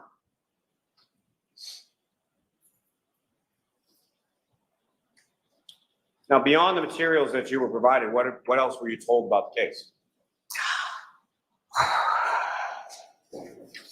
I was told that the victim was a police officer. The decedent is a police officer. I was told that the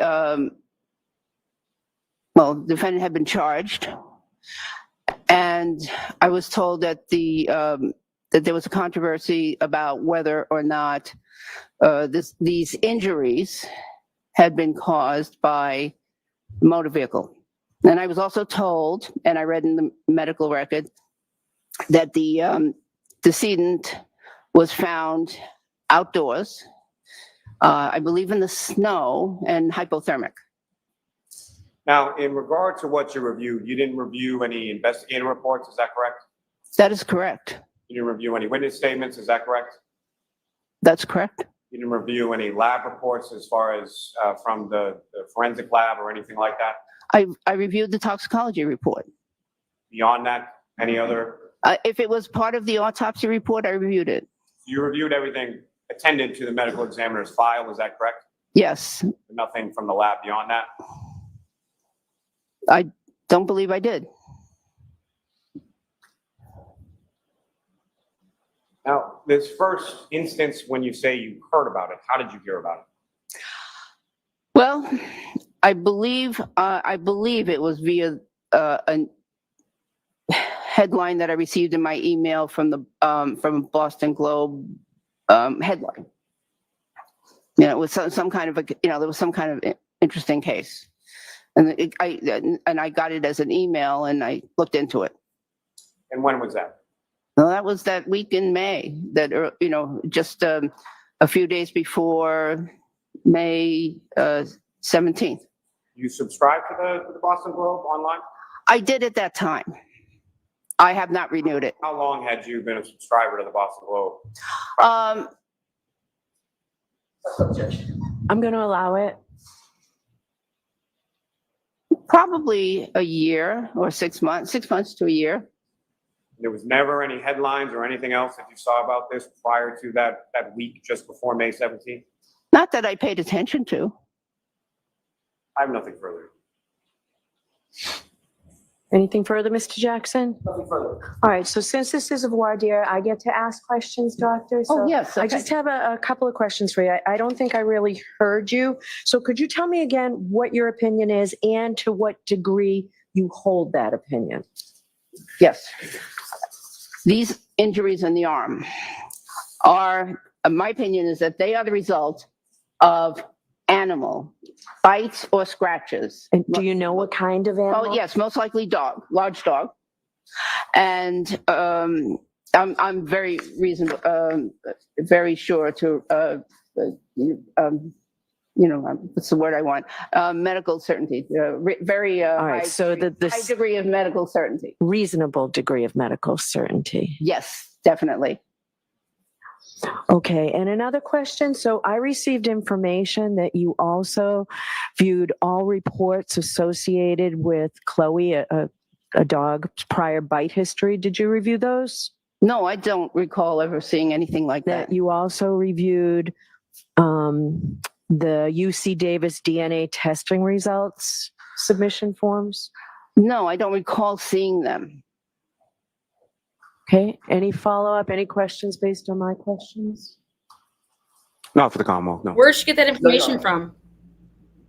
Right, you are all set, doctor. I don't know yet whether you'll be testifying. Okay. We'll try and let you know. You're gonna be around in a few days? No. Okay, we'll let you know as soon as we can, okay? Okay. Okay. Thank All right. Thank you. Where did she get that information from? What the fuck are you talking about, Bev?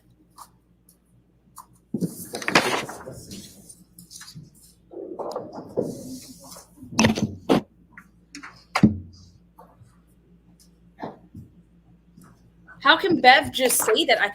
Have you ever heard anything like that before? The information that I received is that you've been given this stuff.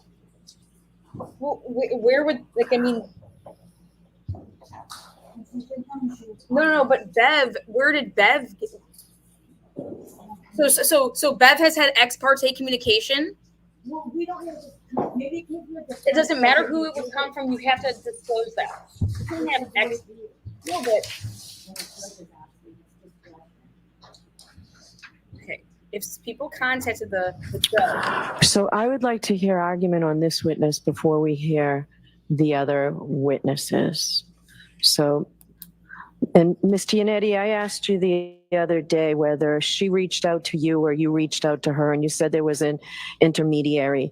But my concern was whether she came out of nowhere and reached out about this case, and that seems to sort of. It wasn't Mr. Giannetti, it was me. Okay. All right. So the question I asked was answered pretty much by this witness, whether she saw something and decided she wanted to come forward. All right, it's the Commonwealth's motion. What are you asking me to do? Again, I found a violation of Rule 14. And there are two concerns here, the competency of the witness's testimony, how much she can testify to, whether she should testify at all. What is it you're asking me, Mr. Lally? Your Honor, I'm asking that the witness be excluded from testifying at the trial for the violation of Rule 14. Specifically, I believe it's Rule 14A6. This is a witness, as the court picked up on, that reached out, albeit through an intermediary, with reference to just sort of discovering or coming upon this case in several weeks into the trial.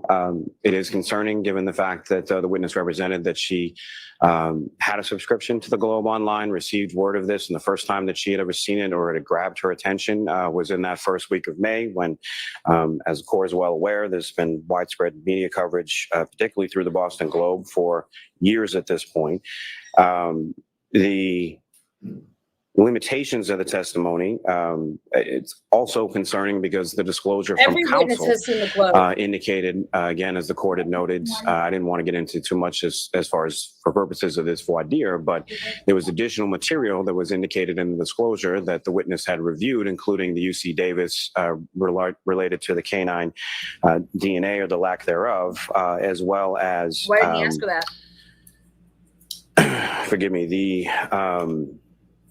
dog bite history of that specific dog, which also I would note for the court includes photographs of what a dog bite from that specific dog looks like. And that specifically apparently was not provided to this witness, who's then opining on, inferably at least, that that dog was the cause of these particular injuries. However, was not shown specifically anything to do with that bite history as far as by way of reports or photographs. So that juxtaposed or coupled with the immensely late disclosure. I mean, we're talking about at least the 6th week of trial by the time this witness is even mentioned, not on the defendant's witness list, not mentioned at any point in time during the pendency of the case, and then sort of pops up in the middle of May, and to the point that the limited amount of material or information that's provided by counsel as far as disclosure opinion doesn't come until today. So for all those reasons, Your Honor, the Commonwealth is requesting that her testimony in its entirety be excluded from this trial. Jackson? Your Honor, exclusion is the highest form of punishment. It's the highest form of sanction that the court has available to it. It's just to put a fine point on it, it is a dire, dire remedy. And I know the court has mentioned 2 or 3 times, I'm finding a violation of Rule 14. That sounds as if the court is suggesting or has inferred that we did something wrong. We didn't do anything wrong. As the court learned, I didn't reach out to her. She reached out and said, hey, look, I've got some experience with this. I asked you that the other day, though, and I was told that you reached out to her through an intermediary. I wasn't told she reached out to you through an intermediary. I don't know that there's a difference. I mean, What I was trying to get at, is this somebody who read about this case and said, I want to be part of that? That's what I was trying to get at. I think it was pretty clear, Mr. Jackson. Go ahead, continue with your argument. okay, I did not misrepresent anything. I didn't say that. I take offense at the court's tone that yes, you did say that. You just said that. You said, Okay. I just heard the testimony, and it's not what I said the other day. I know a person in Los Angeles DA's office. I received a text message from that person saying there's someone who reached out to me who said I might be able to elucidate on this controversy concerning the dog bites. I then reached out to her. So when you asked me who reached out to whom, I reached out to her through an intermediary, my friend in the DA's office back in Los Angeles County. So maybe it wasn't clear what I was looking for. I think it was clear. But go ahead, Okay. continue with your argument on this. My point is, Rule 14 requires a sanction if, in fact, the attorney has done something wrong. In other words, it connotes the idea that we're doing something by actively hiding evidence or holding back evidence or not providing evidence that you know you're going to use at some point in an effort to take a tactical advantage. And the sanction for that is exclusion. I've never met this woman. First time I laid eyes on her was during the process after she flew out here to engage this voir dire process. She indicated I could potentially provide some information about this controversy concerning dog bites. I then sent her materials. I talked to her. I sent her materials. I found her to be incredibly credible. I found her to be experienced, and I found her to be knowledgeable in this very specific area, which is rare. There's not that many people who have published, doctors who have published in the area of dog bites specifically. So I thought it makes sense for me to reach out to her and talk to her, which is exactly what we did. And within a couple of days, literally, you could almost count it by the hours of me receiving her information, we then had a discussion amongst ourselves. Is this somebody that we want to then present on the defense side, on the defense case, and we turned the information over to Mr. Lally. I understand that it was well into the trial, but that's not a fault of ours, and I don't think the sanction of exclusion is necessary or appropriate to punish Ms. Reed from having an experienced witness testify in rebuttal to ultimately what Dr. Scortibello and the Commonwealth is going to present in their case in chief. That's what she's going to do. She's going to present contrary evidence or an alternative theory of where those injuries came from to a person. Everybody on the Commonwealth side who can elucidate about this has said those injuries come from a taillight, including Mr. Paul yesterday. We have contrary evidence, and Ms. Reed should be entitled to present that evidence, even though it came late. It didn't come late by any fault of ours, and I don't believe that the Commonwealth has made out a prejudice that they can't overcome. It's late. Obviously, Mr. Lally is a skilled lawyer. There's nothing to say that he can't or hasn't been able to prepare for the cross-examination or for an examination in front of the jury. And I just don't think exclusion is appropriate. All right, so the second part of this argument, and I'll start with the Commonwealth first. So in your motion to exclude, you also raise Daubert-type concerns. So, Mr. Lally, is there portions, if I permit her to testify, are there portions focused specifically on the part of her opinion where she says, I guess the defense expects her to be able to say she will testify that these injuries are inconsistent with having been struck by a vehicle, road rash, or scratches from broken glass or taillight material. I think you have an uphill battle on that part, Mr. Jackson. The Commonwealth, what are you saying? If she testifies, what should she be able to testify too, and don't just say nothing. I want some input. No. If the court were permitted to test the doctor to testify, Your Honor, what I would submit would be permissible testimony from a legal standpoint, as some factual questions in regard to that. But from a legal standpoint, I think the court could permit her to testify as to the injuries that she observed, her work in history in that area, observing prior injuries related to animal attacks and whatever consistency she believes that they have with that. I do not think it would be proper to allow this witness to testify or opine anything about the inconsistency with regard to pedestrian injuries. I don't think any proper foundation has been laid for there, whether it be through experiential knowledge in relation to that, or any sort of specialized training or knowledge, or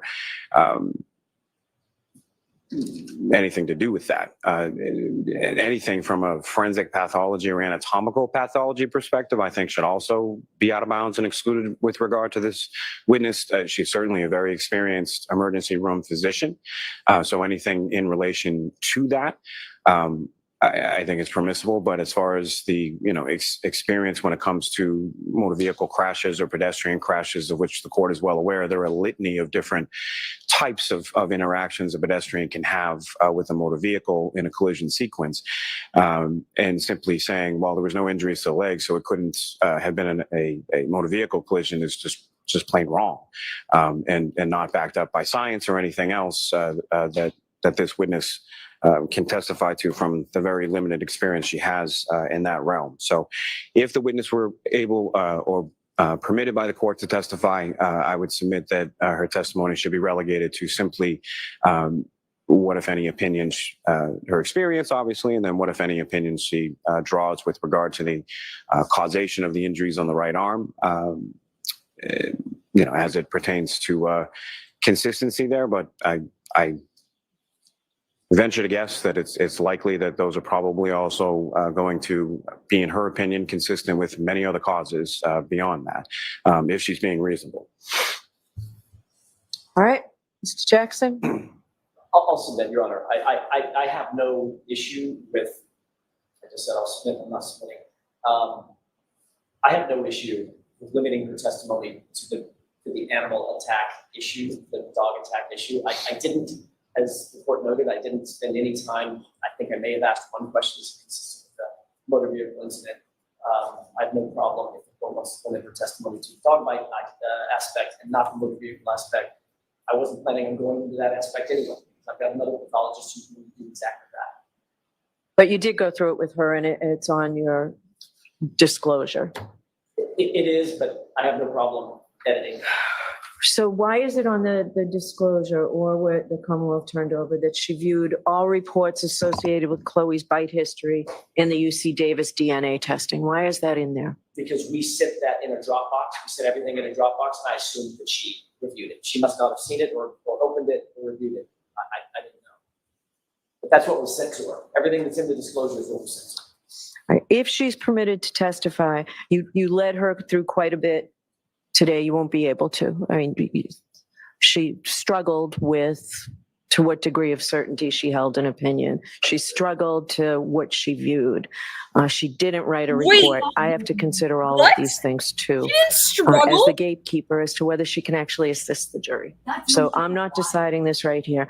Mr. Lally, if I do permit her to testify, I will give you time to absorb this testimony and to find an expert in rebuttal for this. How long might something like that take? Oh, for stop. Not terribly long, Your Honor. Didn't their experts? As far as preparation, I can't give an exact time frame on that. As far as a rebuttal witness, I'd say a week at the most. A week from today? Yes. Why don't you start looking at least? All right, well, I decide I won't know until Thursday. Sure. All right. All right, anything else on this witness? Submitted, Your Honor. All right, This is Next wild. witness, please.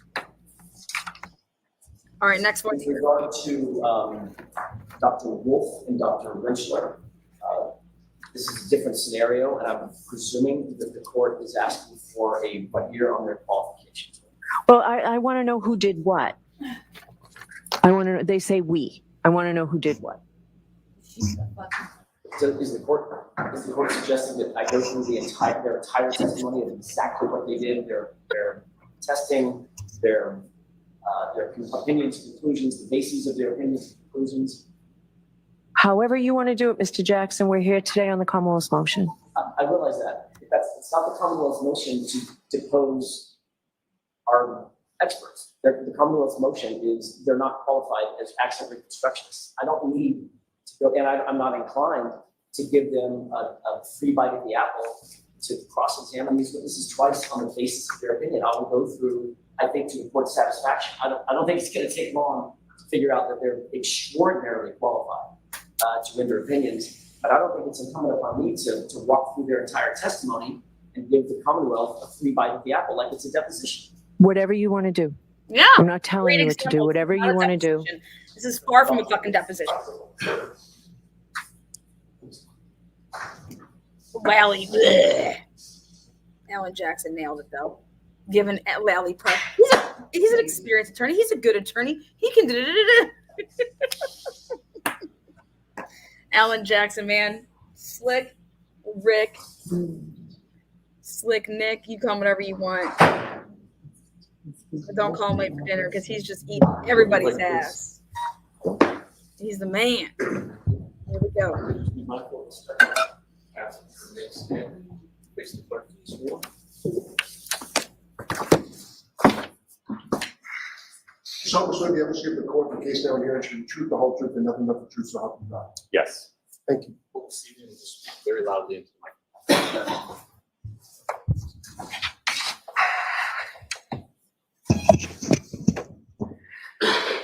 Whenever you're ready, Mr. Jackson. Thank you, Your Honor. Sir, could you please state your name and spell your last name for the record? Daniel Wolfe, last name spelled W-O-L-F-E. Sir, what do you do for a living? I am the director of accident reconstruction at a company known as ARCA, A-R-C-C-A. And tell us a little bit about ARCA. If you could explain to the court what ARCA is and what its primary mission is. So ARCA is a forensic consulting engineering company. We have a variety of disciplines that include biomechanics, failure analysis, human factors, premise liability, crashworthiness, and accident reconstruction. You said that you were the current director of accident reconstruction, correct? That is correct. Is that a specialty of ARCA specifically? Yes, sir. And what sort of contracts does ARCA routinely engage in? We typically work for law firms, insurance carriers. What about other clientele? For instance, maybe it's an insurance carrier or a law firm, but what about the ultimate client? The military, Department of Defense. Have you contracted with other entities or agencies, sporting agencies? Certainly, yes. We've done research for the military. We do player safety for the NHL. So yes, we are involved in a number of research projects as well. And in terms of ARCA and its commissions and consultation, is it known both nationally and internationally? Is it recognized as a leader in the area of accident reconstruction? Yes. As the director of accident reconstruction, do you specialize in not only accident reconstruction, but human factors as well?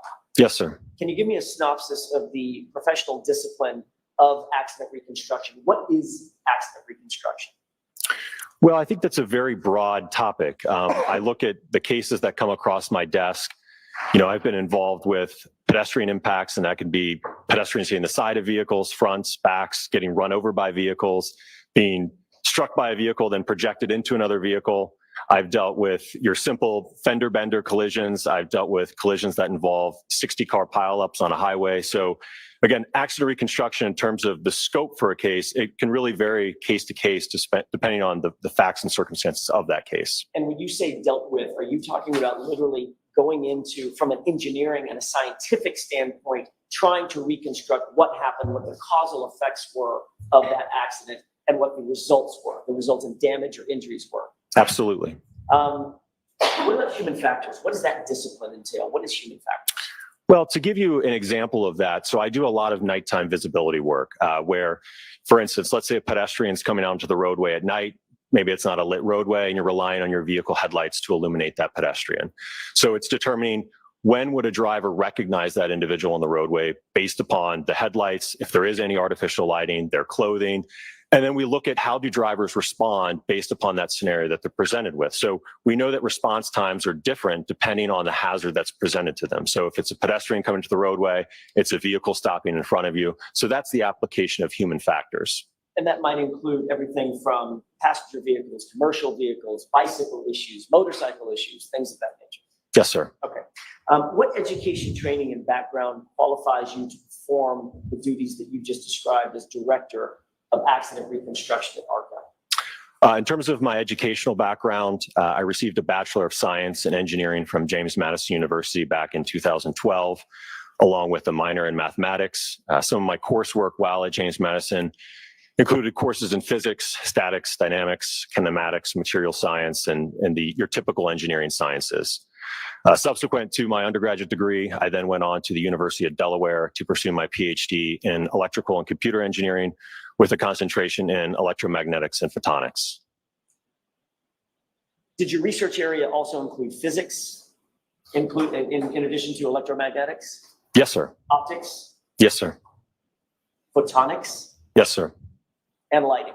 Correct. Are you accredited as a traffic accident reconstructionist? Yes, sir. By whom? By an organization known as ACTAR, which is the Accreditation Commission for Traffic Accident Reconstructionists.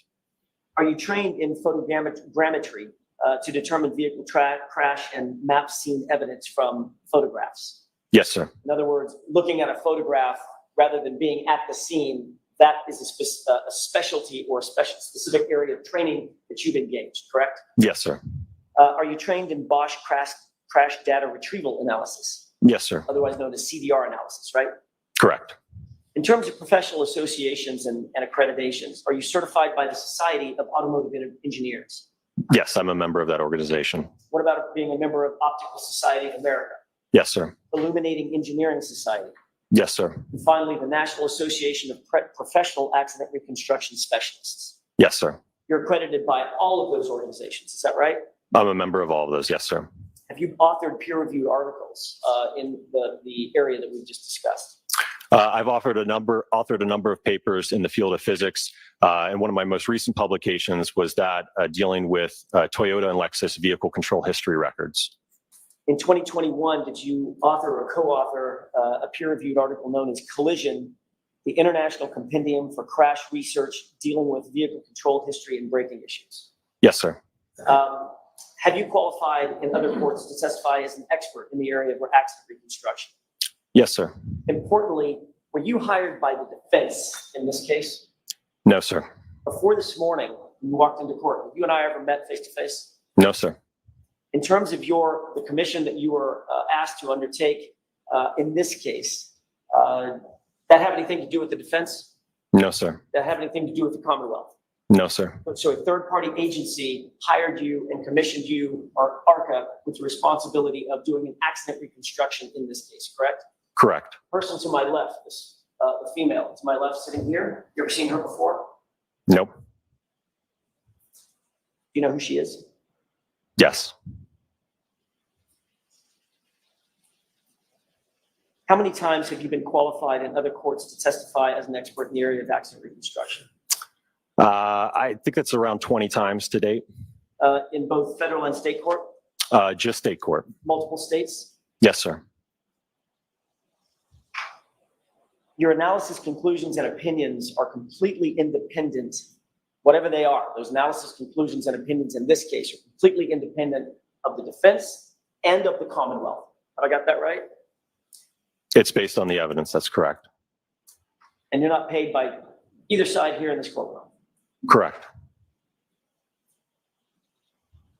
You and your team were asked to undertake a review for purposes of accident reconstruction of the case that's now pending before the court. Is that right? That's correct. Who at ARCA was assigned to the team who ultimately would undertake that analysis? So it was myself, Dr. Andrew Rentschler, and Scott Klein. Scott Klein has a Master of Science, is that right? I believe he's got a Bachelor of Science in Mechanical Engineering, yes. In engineering? Correct. All right. And Dr. Richler is a PhD in what area? Biomechanical Engineering. Were you provided and did you review certain materials in furtherance of your consultation in this matter? Yes, sir. I can have just a moment, Your Honor. Yes.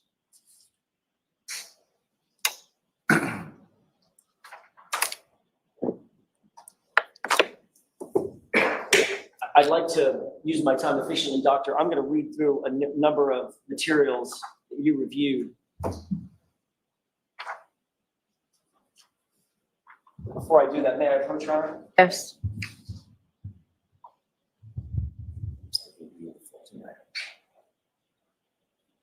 I just want you to take a look at the first 2 pages of that document and tell me if you recognize that. Yes, sir. What is that? What are those 2 pages? These are the first 2 pages from the report that ARCA issued in regards to this matter. Do you see a list of 14 items on those 2 pages? Yes, sir. Is that an accurate reflection of the items that you were provided by this other agency to review in terms of coming to your opinions and conclusions concerning this case? Yes, sir. May I approach, Your Honor? Yes. Those items include the Norfolk SPDU homicide death report, correct? Correct. The Commonwealth of Massachusetts Department of State Police crime scene report, correct? Correct. The OCME dispatch removal report, correct? Correct. Photographs of the incident location. Correct. Videos of the incident location. Correct. Photographs of the 2021 Lexus LX 570. Correct. Photographs of recovered evidence. Correct. Crash data retrieval report from the 2021 Lexus 570. Correct. Report of autopsy. Correct. Autopsy photographs. Yes. 3-dimensional laser scan data of a Lexus LX 570. Yes. A VIN-Link, VIN capital LINK report sheet for the 2021 Lexus LX 570. Yes. Expert auto stats data sheets for a 2021 Lexus LX 570. Yes. And publicly available literature, including but not limited to the documents cited within the report, learned treatises, textbooks, and scientific standards, correct? Correct. All of those items and data were reviewed by you and your team in coming to your conclusions and opinions in this case, correct? Yes, sir. And I'd like to ask you one other series of questions concerning sort of who did what. Your report indicates that there were, in no small part, 2 undertakings, if I can ask them in terms of pillars: the damage to the vehicle and the injuries to the body of John O'Keefe, correct? I would say that's a fair characterization, yes. Okay. And I may be butchering this a bit because I'm not being very scientific, but were you more responsible for the vehicle damage or the injury damage? The vehicle damage. And who on your team was more responsible for the injury damage? That would be Dr. Andrew Rentschler. Obviously, Dr. Wolf, in coming to your opinions and conclusions concerning the damage to the vehicle, you had to consider the damage to the human being, correct, John O'Keefe? Correct. And as the team leader, in terms of Dr. Rentschler coming to his conclusions and opinions concerning the damage to the human being, he also had to consider the damage to the vehicle and the interplay of the 2, correct? Correct. We work together. I was just going to say, is that how you 2 and Mr. Klein work together to come to the opinions and conclusions that are cited in your multi-page report? Yes, sir. Thank you. That's all I have, Your Honor. Okay. Mr. Lally? Thank you, Your Honor. Multi-page report.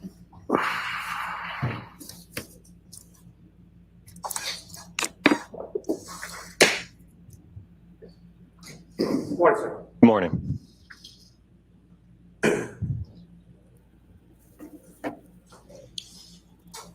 Now, you went through a list of about 14 things that are contained within your report that your firm or your agency was provided with that you reviewed, correct? That is correct. Specifically review all 14 of those things, or was that done as sort of a team? Yes, I looked through all of the documents.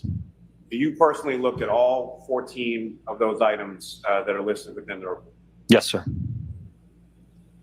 And You indicate that it was your opinions or what you did in this case that was, you were asked to answer specific questions, correct? Yes. It wasn't like you were just tasked with, hey, here's some facts, go do, or take a look at a crash reconstruction or read a crash reconstruction. You were asked very specific questions and you tried to answer them the best you could, correct? I don't know that there were specific questions. I think ultimately it was an open-ended question. But related to you testified as to two specific areas that your firm or your agency looked at, right? Those are the disciplines that the report covers, yes. Well, you testified about some other areas of expertise as far as human factors, visibility, luminescence, things like that. You didn't do any of those things here, correct? Wasn't part of my scope in this case. And the scope in your case, you indicate that it was based on the evidence, correct? That is correct. Now, to be fair, that's based on the evidence that you were provided, correct? Correct.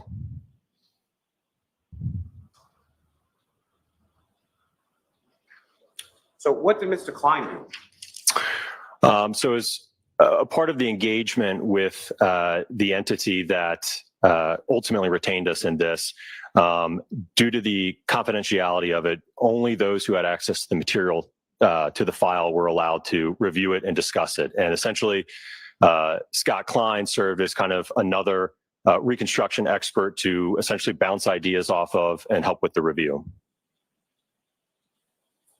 So for lack of a better term, sort of provided, let's say, sort of technical review of your work and Dr. Rentschler's work, is that correct? Consulting. I would say assist us with the analysis, yes.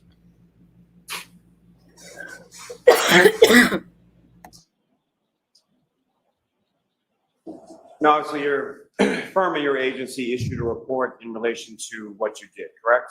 That's correct. And you've obviously had a time to review that report as far as what's contained in there factually, as well as conclusions and opinions, things of that nature. Yes.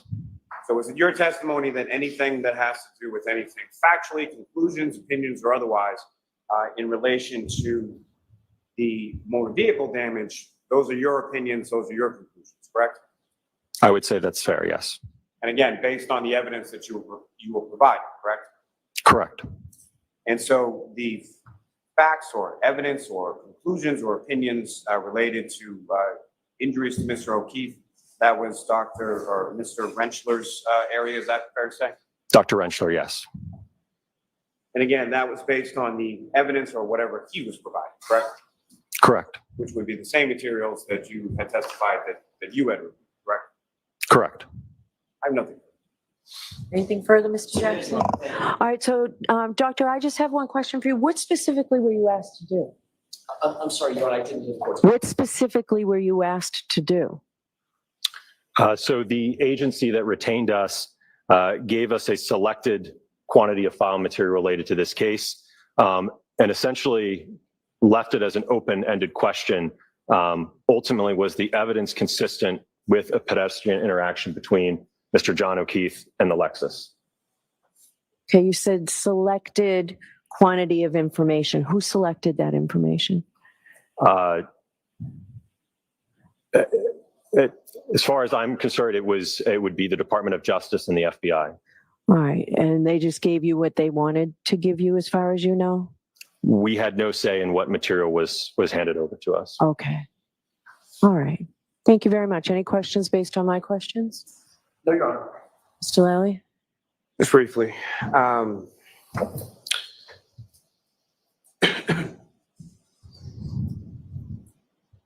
And I apologize for this. I'm just unaware. Is it Mr. Wolf or Dr. Wolf? Dr. Wolf is fine.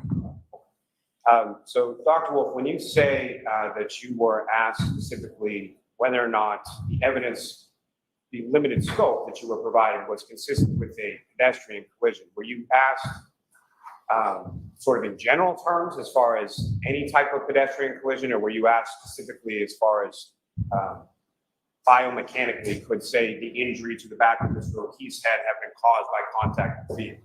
How open-ended was this question? Again, I think it relates to, is the vehicle damage consistent with the pedestrian impact, and are the injuries consistent with the pedestrian impact?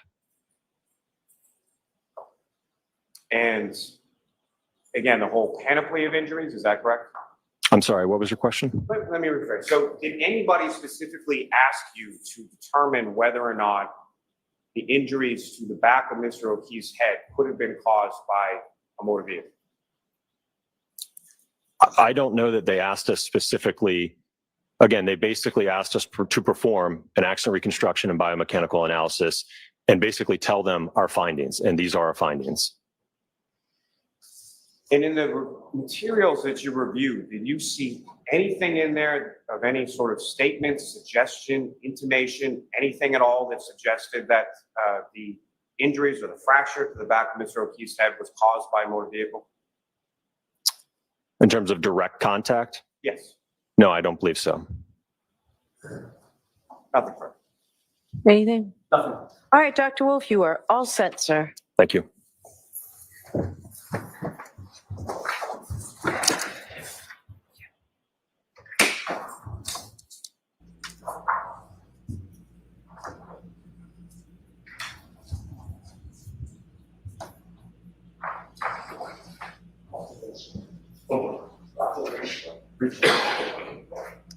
Interesting.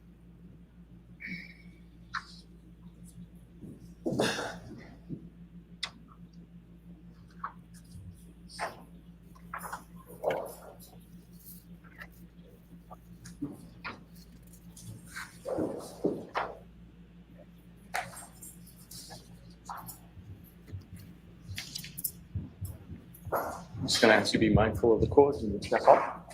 You're going to remain. You solemnly swear to give the court in case now and here and the truth, the whole truth, and nothing but the truth, so help you God. I do.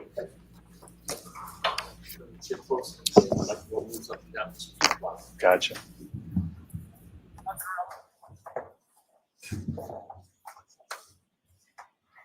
All right, whenever you're ready, Mr. Jackson. Thank you, Your Honor. Sir, could you please state your name and spell your last name for the record? Certainly, Dr. Andrew John Rentschler, Rentschler. Sir, what do you do for a living?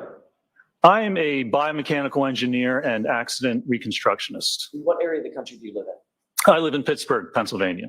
What is your title currently at your company?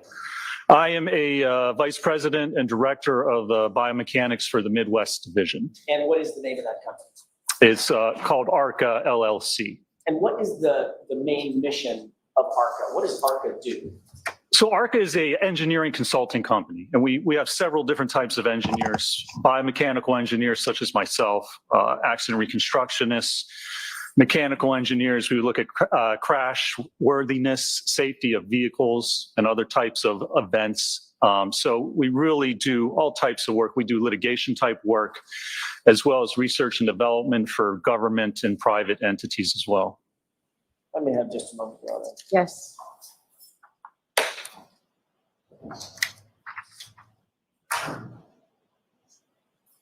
Can you give me a brief synopsis of the professional discipline of injury causation biomechanics? What is that? So injury causation biomechanics is really applying traditional engineering principles to the human body. So as a biomechanical engineer, I look at the response of the body to accelerations and forces and determine how an injury occurs. You know, an injury to the human body is just an engineering problem. For instance, a mechanical engineer might look at a piece of steel and you know the size of the steel and the shape of it. And if you apply a force in a certain direction, that steel will bend and eventually break. Well, we do the same thing, but we look at the human body. How much force do you have to apply, and how does that force have to be applied in what direction or manner to get a specific injury, whether it's a skull fracture, an intervertebral disc injury, a concussion. So we look at the response of the human body to different forces and accelerations in different types of settings. And ultimately, our hope is to help mitigate or prevent injuries, whether it's in a motor vehicle accident, sports setting, industrial setting, auto pedestrian impact, try and make products and environments safer for individuals. And that's different from what medical doctors, correct? It is, yes, sir. Little boy walks into an ER with a broken arm. Medical doctor wants to reset the arm and fix the arm, correct? That's right, yes. What does a biomechanical engineer want to learn about the broken arm? we want to learn how that break or that fracture occurs. I always say that we kind of approach injuries from two different directions. You have an injury occur. After it occurs, moving forward, that's when the medical doctors get involved. They diagnose the injury, determine the best way to treat it, what's the prognosis. As a biomechanical engineer, I kind of take the reverse direction. We look at, here's the injury, here's what's diagnosed. Well, how did that injury occur? How much force do you have to apply to cause that fracture? How did the bone have to be loaded? How did it bend to actually cause a specific type of fracture? So we really kind of approach the injury from two different directions. Understood. And given that scientific approach, oftentimes you can come to conclusions and opinions, scientific conclusions and opinions about the causation of an injury, correct? Absolutely. Yeah. And I mean, ultimately, that's what biomechanical engineering is how does an injury occur? Why did it occur? And what type of setting did the injury actually occur? What type of loading and what type of kinematics do you need to have this injury actually occur? Can you tell the court a brief synopsis on the discipline of human factors? What part does that play in what you do for a living?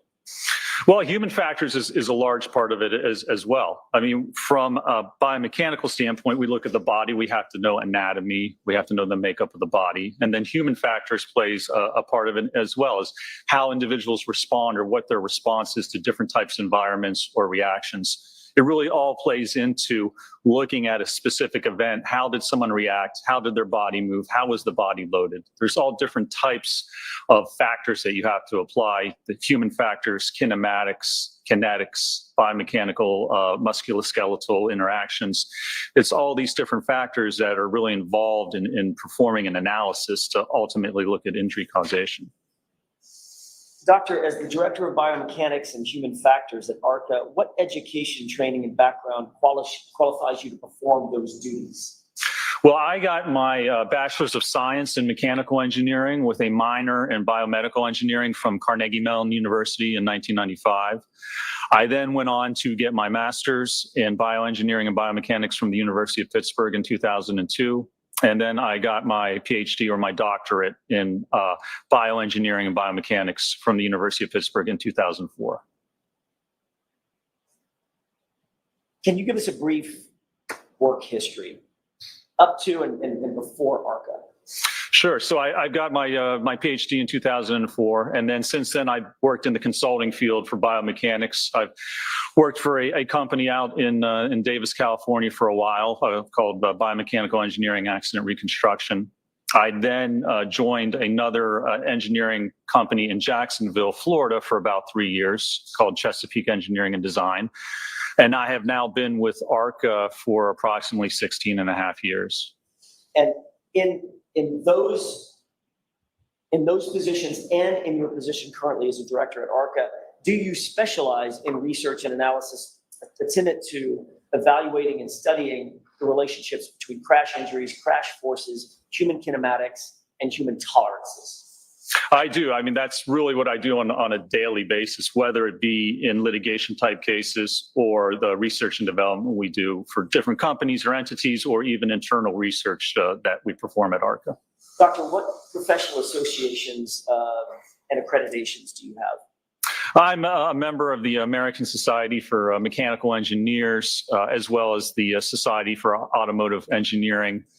Now, with respect to biomechanical engineering, there's no actual professional licensure for biomechanical engineering. So a PhD or a doctorate is the highest degree you can have in that field. Are you also a reviewer for archives, physical medicine and rehabilitation and biomechanical engineering online? I am, yes. Well, usually if you publish articles in a journal, usually that journal comes back to you and asks you to be a reviewer. So I certainly do that type of work as well. I'd like to ask you a couple of questions about your ongoing education, your professional education after your PhD.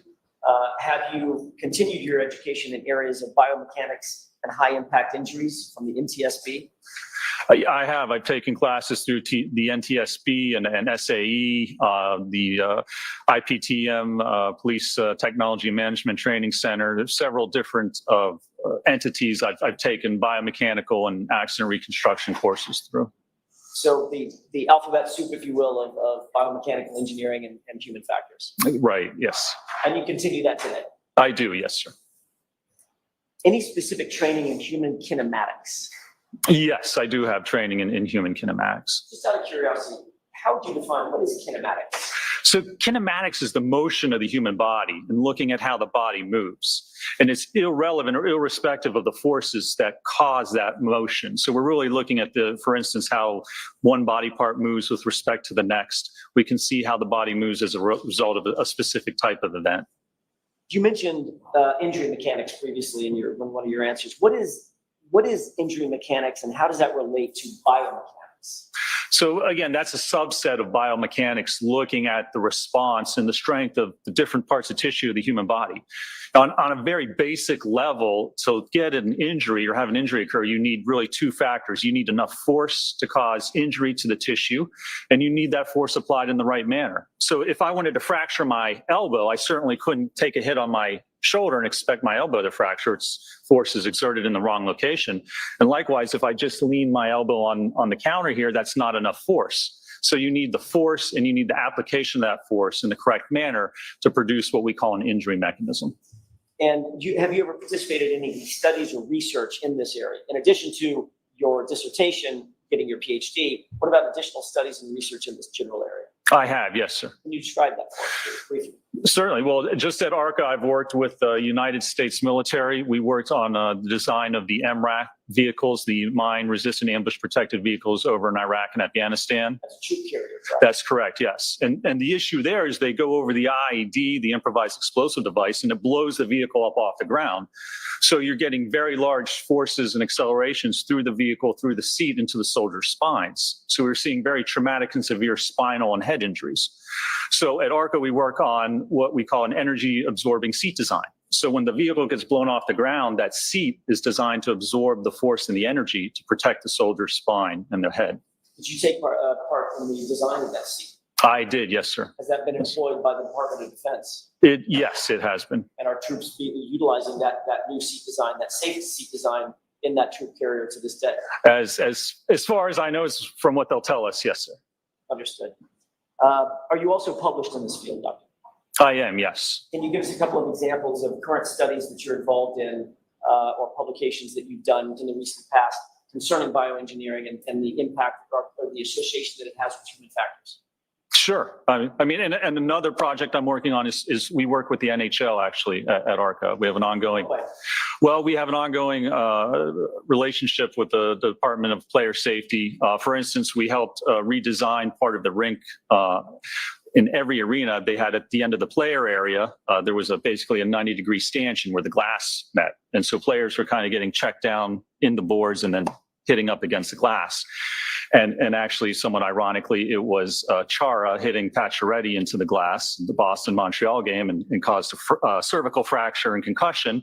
And the NHL came to us to see if we could have a redesign of the rink to make it a little safer. So we took crash test dummies, the anthropomorphic test device, which you've probably seen on TV, the automotive manufacturers use them all the time, and threw them into different configurations of glass. And now in every arena in the NHL, it is basically a curved piece of spring-loaded Lexan or plexiglass, where the players now, they hit into it, it absorbs the impact, and they glance off of the glass. Is that a design that you helped come up with? It is, yes. So both from the United States military as well as professional sporting leagues, they've come to you to help save lives, lower risk.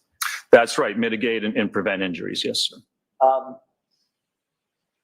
What about crash and sled testing? Yeah, I've performed a number of crash and sled tests. When you look at, any vehicle that's driven in the United States, it has to pass federal motor vehicle safety standards. There's federal regulations that they have to pass. And, part of that involves running the vehicle into a wall at 35 miles an hour, hitting it from behind, rollover type impacts.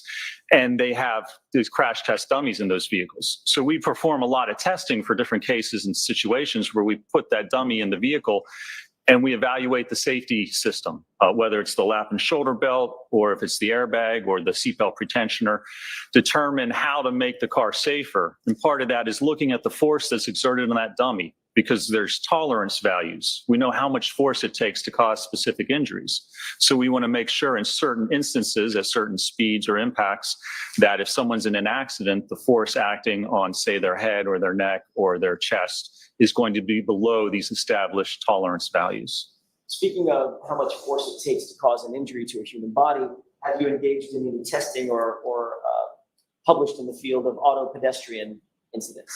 Yes, I've been involved in a number of studies where we're looking at auto-pedestrian type impacts. Again, a lot of times we'll utilize the crash test dummy where we'll set it up and we'll actually have it struck by different vehicles or different objects to look at the response of the body. It's very important if you're talking about an auto-ped type impact. You have to know the configuration of the pedestrian, the vehicle, where they hit on the vehicle, whether it's a projection type impact, a wrap, fender vault.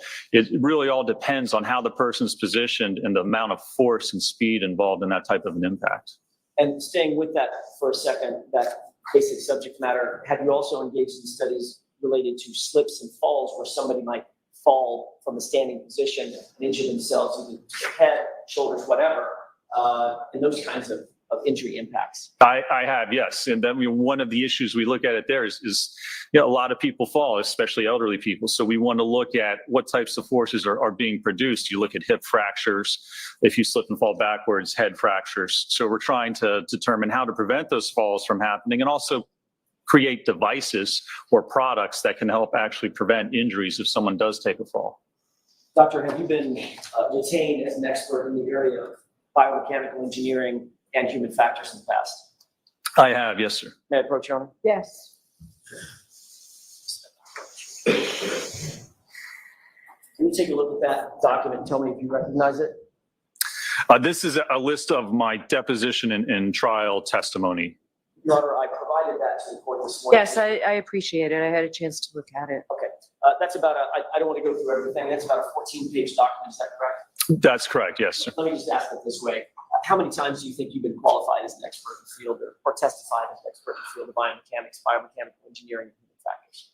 I've testified probably over 150 times in numerous state, federal, civil, and criminal courts throughout the country. Your Honor, move to, I'm sorry, may I approach? Yes. For purposes of voir dire, Your Honor, I would ask that this document be marked. Sure.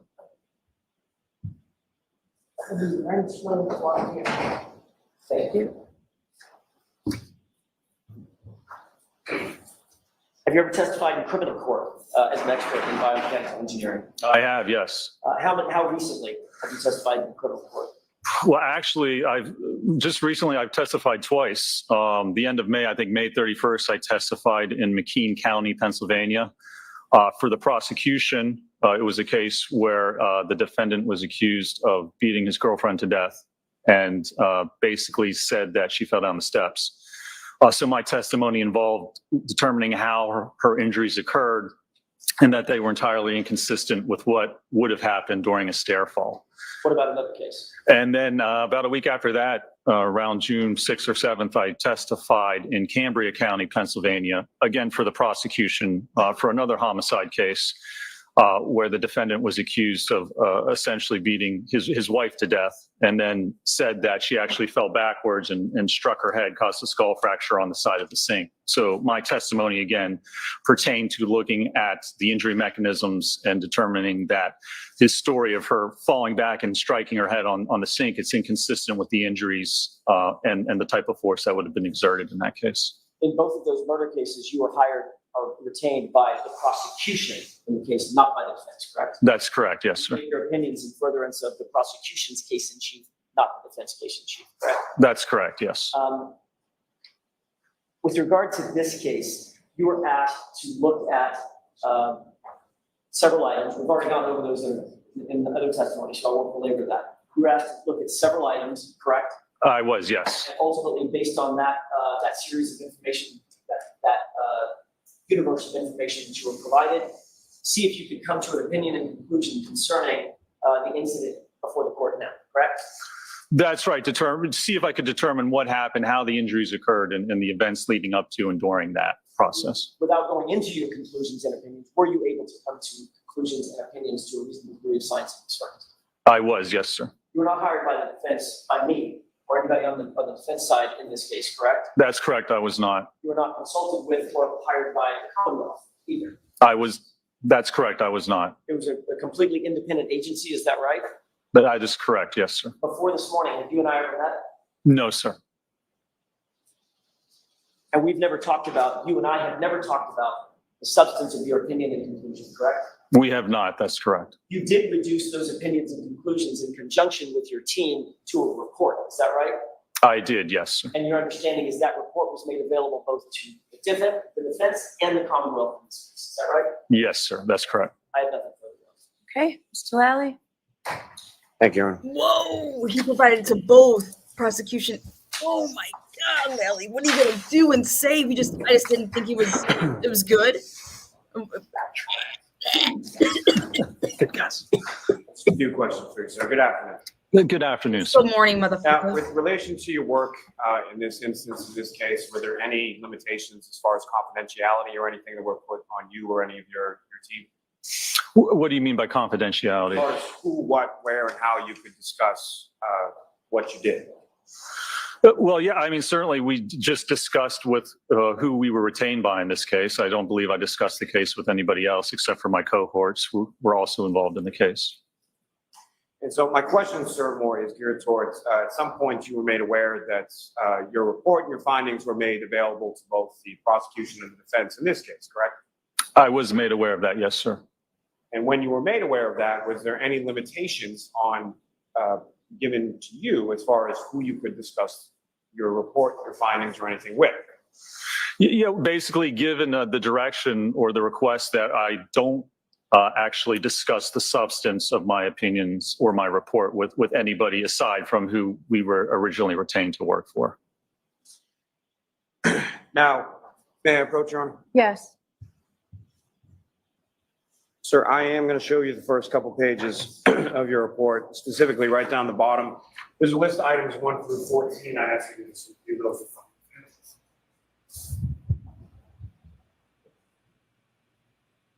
Lally has integrity issues with this guy because he's Okay. breached. Now, is that the totality of information that you and your firm were provided with in reference to what you did in this case? I believe it was, yes, sir. So nothing beyond that list of 14 things did you have occasion to look at, review, or have any opportunity to see at any time?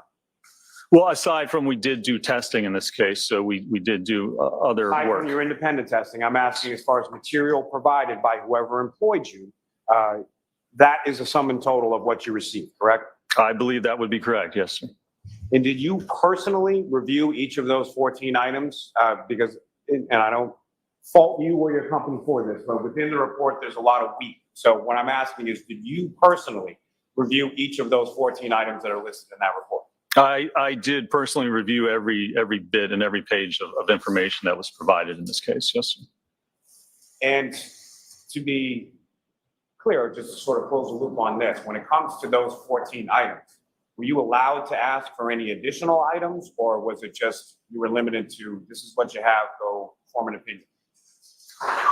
There may have been discussion about if there's other information available, but I believe ultimately that we rendered our opinions obviously just on this specific information that was provided to us. Now, as far as your opinion in your report, when was that issued? February 12th of 2024. So that date on the top of the report of February 12th, 2024, that's when you sent the report to the people that contracted you to do the analysis in the first place. That's correct, yes, sir. May I approach you? Yes. Thank you. Sure.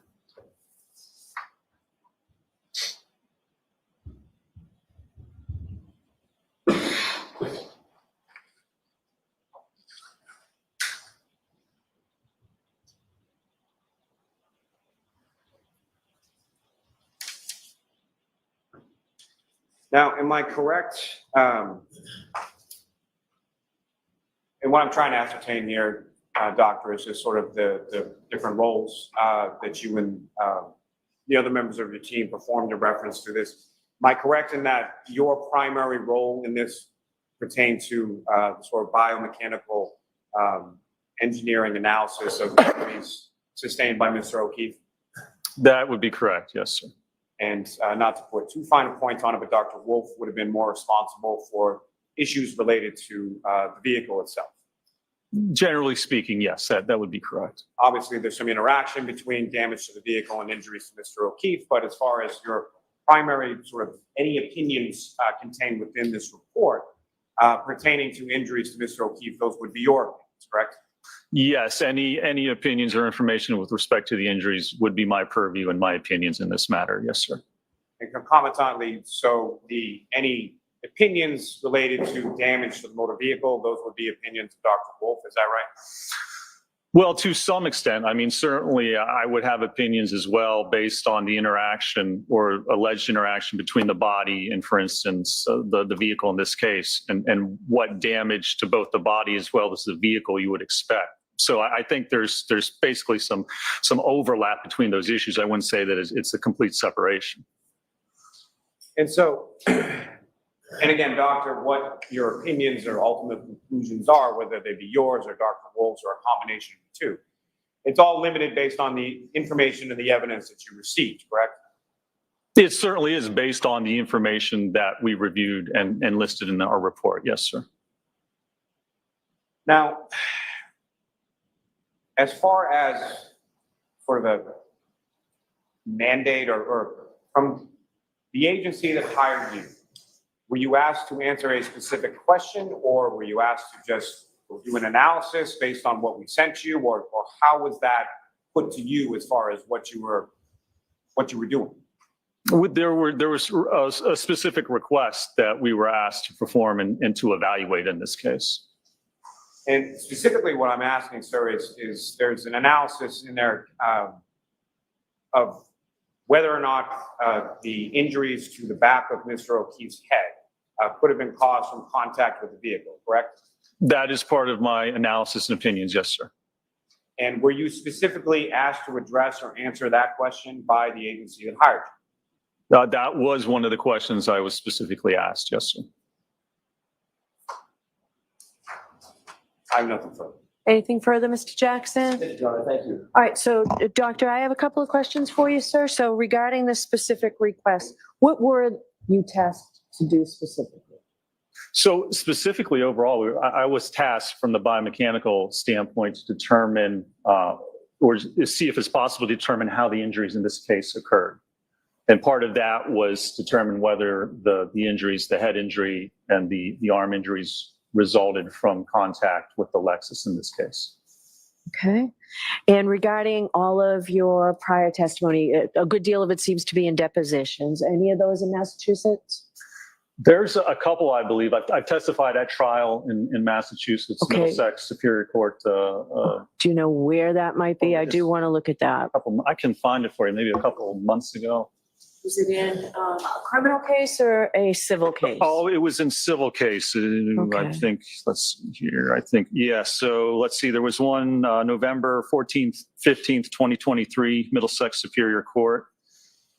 That was probably the most recent one. Hey, what number is that on there if I want to go back and look at it? That is number 310. Thank you.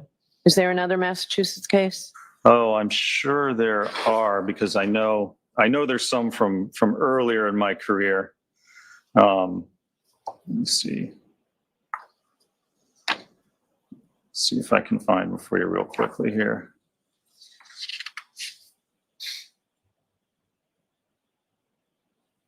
Read this.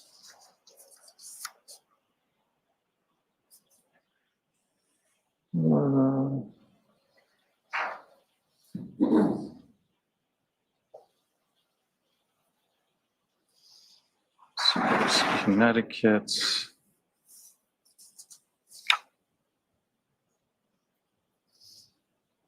Ellsworth, Louisiana.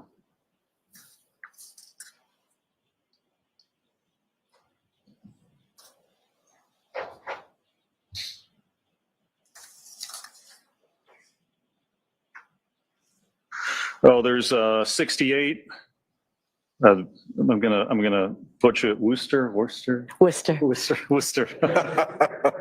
Is that a civil or criminal case, doctor? That is a civil case as well. Okay.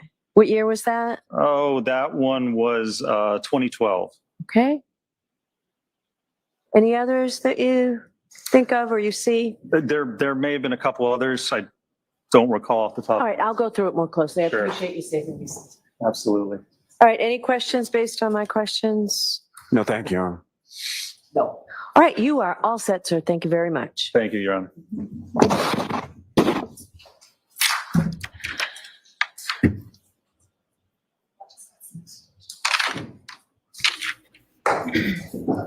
Wolf and Rentschler were hired by the feds in the federal. They were All right, into this so case. Mr. Lally, I will hear you on your motion. Now, we didn't get into the ultimate opinions and the basis for that opinion, but I'll hear you on your motion. Your Honor, what essentially what Commonwealth was seeking and had been seeking was just in reference to that, as far as who did what and who was responsible for what and what were the items reviewed, and is that the totality of it? There's a date on the report. I don't know if that was a date as far as when it was filed, when it was opinion was rendered, when that was provided, what was provided to them in the course of their analysis. So I think very simply what the Commonwealth had been seeking for the most part was covered today. Okay. All right, I have some questions as to the scope of the testimony of the witnesses. So, Mr. Jackson, you intend to have them testify consistently with the report, everything covered in the report? Correct. And the conclusions, all 4 conclusions in the report? Correct. All right, Mr. Lally, what's your take on this?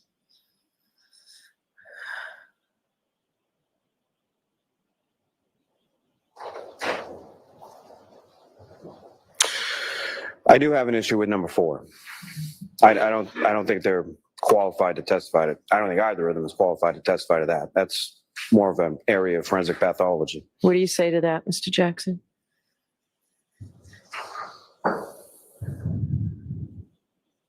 Number 4 is, their opinion is, there is currently insufficient evidence to determine the cause of Mr. O'Keefe's skull brain injuries or the circumstances surrounding the event. That is well within the scope of their expertise. Obviously, I don't think I have to beat this dead horse. They are highly, highly qualified to review all 4 opinions. And if the evidence in their opinion, their expert opinion, to a reasonable degree of scientific certainty, which is what's evidenced here by the report, is that there is insufficient evidence to determine the cause of Mr. O'Keefe's injuries, then that is an opinion that they are well within it's well within the scope what they can testify to. That's their opinion, that's their conclusion. Mr. Lally is going to have an expert, Trooper Paul, who's going to differ, or who has differed in that opinion. So be it. And I would have kept it out. Remember, I would have kept out any medical part had there been an objection. And when you objected, I sustained the objection. I think we're talking about 2 different things, apples and oranges. That's not, Trooper Paul's opinion is that his injury or his injuries, or I think he said variously that it was blunt force, could have come from the curb, or it was blunt force because the road was blunt. That was his opinion, and he was sticking to it. This is contrary to that.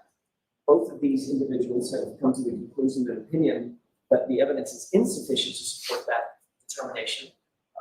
And it's well within their purview to testify to that. Your Honor, if I may, I don't think that's their actual opinion. I initially didn't think of it in these terms as it's phrased on the cover page of the report. If you look at the actual opinion I and was looking at findings, the last page. Are they the same on the front and the back? I think the front is a little more definitive and concerning. The back, I think, more as to it's consistent with a whole multitude of different things. So the fact that I don't really think that's an opinion at all, to be honest with you. All right, I'll take a look at this more closely, Wait. give you a decision Thursday. Right. I anticipated did at not all. expect it to go this quickly. We could have had the jury here, but I'm sure you all could use the afternoon to prepare. All right, Mr. Lally, let me know Thursday if you need, are you ready to go forward at least with your case on Thursday? Oh, yeah, sure. Let me know Thursday if you need additional time. If I let these witnesses, if I let Dr. Russell testify, how that impacts our schedule. Okay. Absolutely, Your Honor. All right, but I don't want that to be a concern of yours, how it impacts the schedule. That's my concern. I just need to know. All right, so anything else? For the Commonwealth. I think that's it. Thank you. Okay, we'll see you Thursday morning. Court will rise. I told you she has no concept of time. She has no communication skills. And what an absolute moron.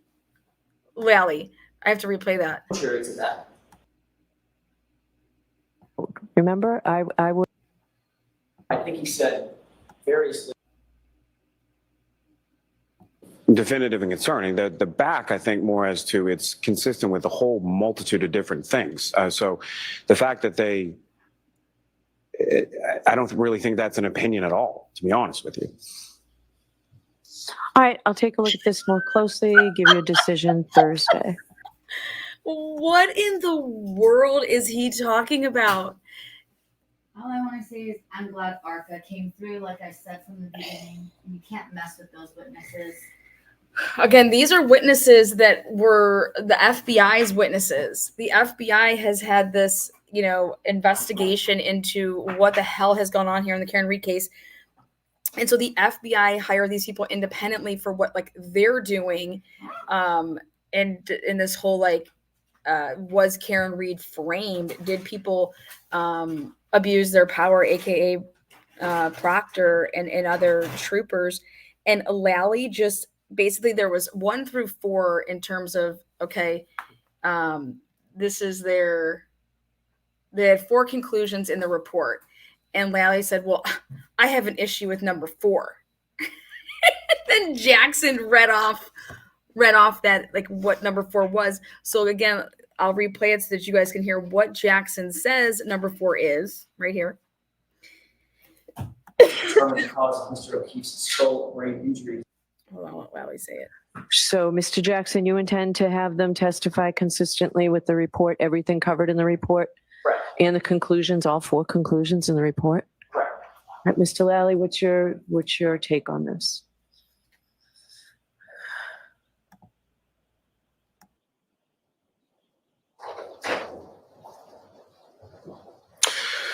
I do have an issue with number 4.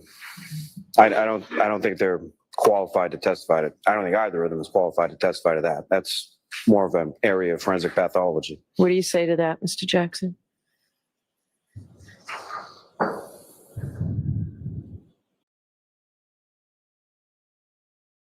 Okay, so that's what he just said. Now, Alan Jackson picks up his book and he reads number 4. Here is what number 4 is. Number 4 is, their opinion is, there is currently insufficient evidence to determine the cause of Mr. O'Keefe's skull brain injuries or the circumstances surrounding the event. That is well within the scope of their expertise. Obviously, I don't think I have to. There is insignificant, there's insignificant, we don't have anything here. You cannot make these, we don't have it here, so therefore we can't determine anything. Nothing can be determined. Undetermined. I think that's just a reoccurring word that we should be using. Undetermined. Insufficient. There is insufficient evidence here to determine what went on with John O'Keefe's, everything to do basically with his head injuries. Okay? Head injuries.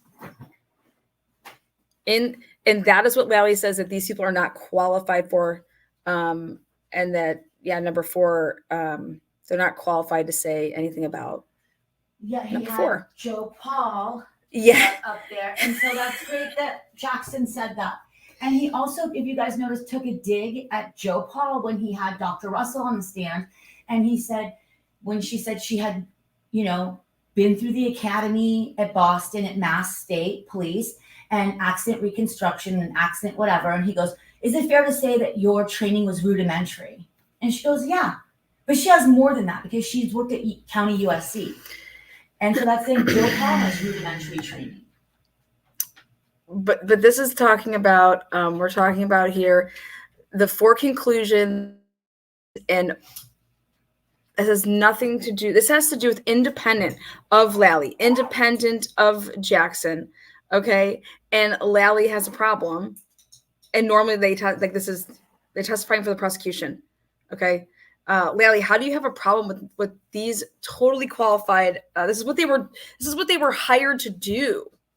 This is what they were hired to do. And he's going to sit here and say that they are not qualified. The FBI used them, but they are not qualified. I mean, does anybody see how crazy that is? Lally is taking on the FBI. Lally is taking on the FBI. I mean, they were literally hired by the FBI, and they just went through a whole shitload of the background and what they do and their accolades along the way and what they've testified to and that they've been deemed experts. And I mean, their CV is, I'm sure, is, like I said, 14 pages. And there's insignificant, you cannot make whatever these conclusions and findings that other people have come to in this case. We can't conclude that because there isn't enough evidence that's not substantiating it. There's not enough information that supports those findings. And I'm just over here just like, wow, like, Lally, these aren't even people that Alan Jackson just got off the side of the street. These are people that, like I said, his report sent February 12, 2024. It was sent to both sides. And then Lally tries to say, well, aren't you breaking confidentiality by you're not supposed to be talking to anybody about this because certain people hired you. Then he wants to go into integrity. You guys, zero integrity over there. So I want to show you guys a couple pictures here, or I'm sorry, like a little clip, a little video. Let me pull something up because we want to show you the vehicles, the 2 vehicles. So hold on, let me see if I can get this to do what I want. Lally called an Uber.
They're all the same height. Hold on one second.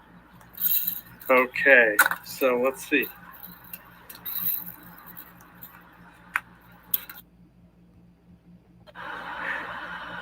(2021) Chevrolet Traverse. They're all the same between 2018 and 2021. Whether it's a front-wheel drive or all-wheel drive, they're both identical heights. So let's take a look at this thing here.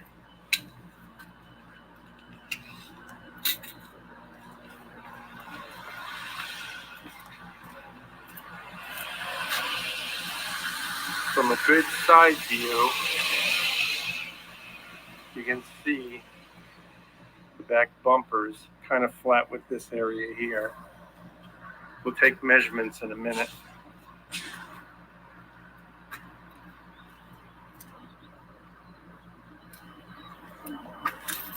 They're all the same height. Okay, so let's see.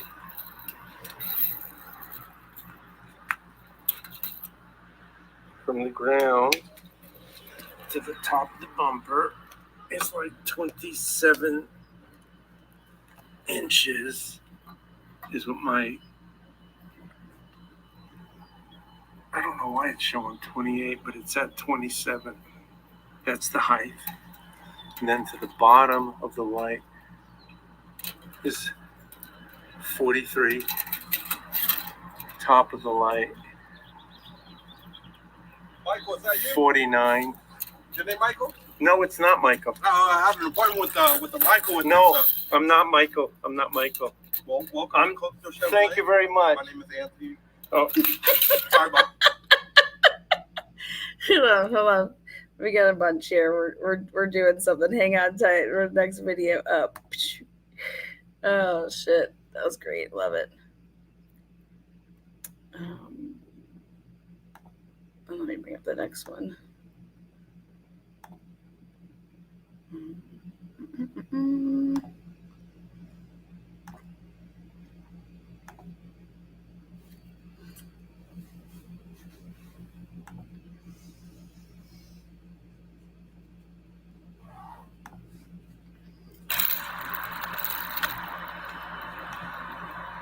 okay. So you can see it's touching the ground and coming back up to the bottom.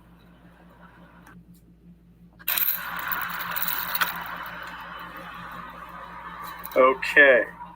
So you can see it's touching the ground and coming back up to the bottom of the light is just over 43 inches. The top of the light looks like 49 inches.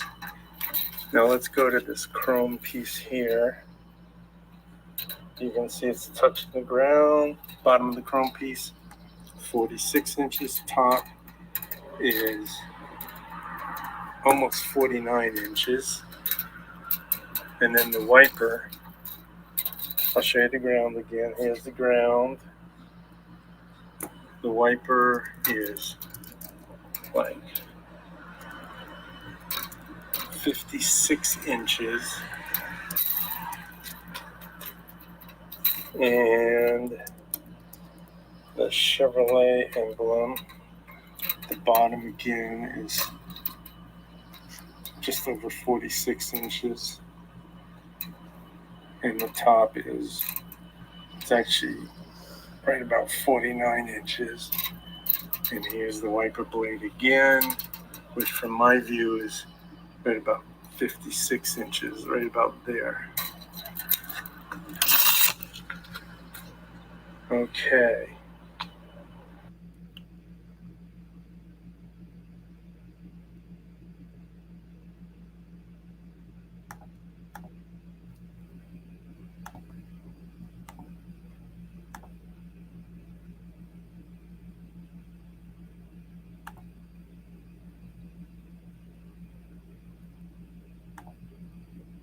Here's the 2021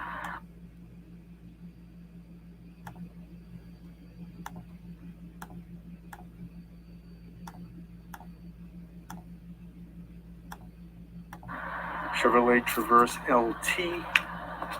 I'll show you right here. 2021 Chevrolet Traverse LT. One trim level above the LS, which is what John O'Keefe had. Same flat black bumper. And this is a charcoal gray. His was a little bit lighter gray color. Steel metallic or something like that.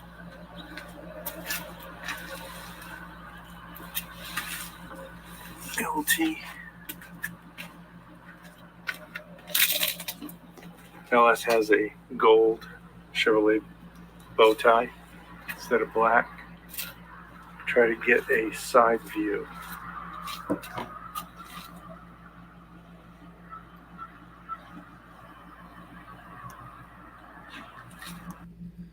Okay, do you guys see how the emblem sticks out?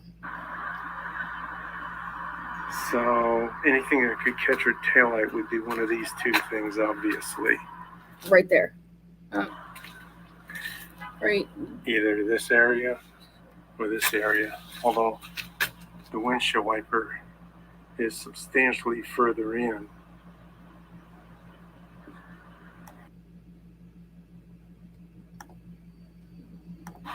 The windshield wiper. The emblem. I'll try to pause it in the right spot there for you guys. The emblem. Yeah. Now,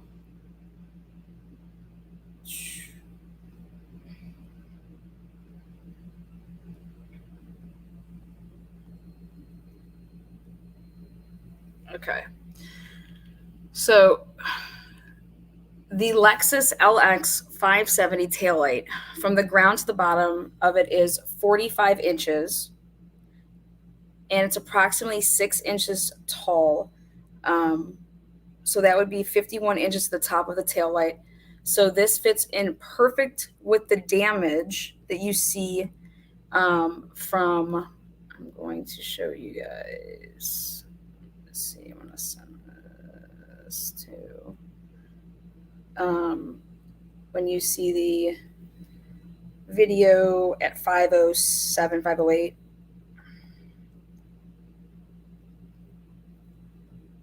So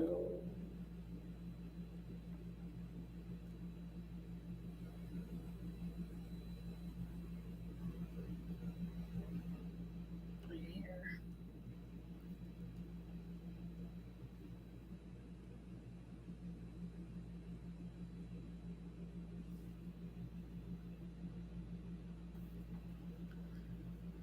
I'll pull it up in just a second.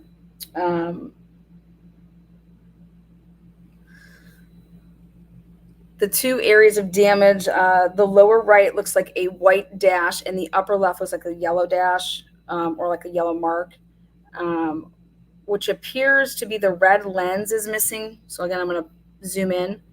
And we're going to try to compare those very, very closely to another picture. Okay. And they just had this as one of the exhibits back on, I want to say day, whatever one was, June 3rd, whatever day June 3rd was.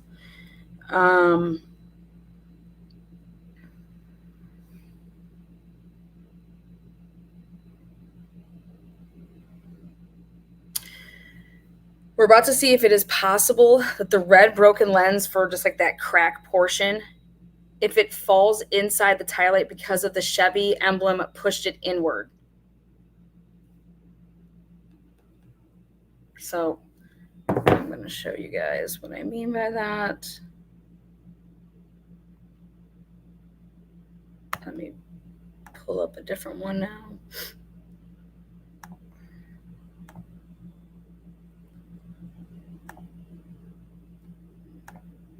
Okay. So this was the pic that you could see in court. Here you go.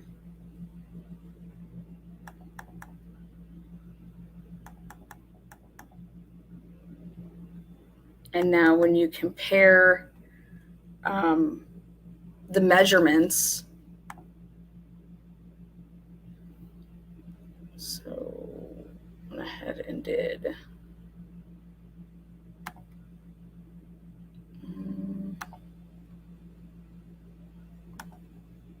Oops.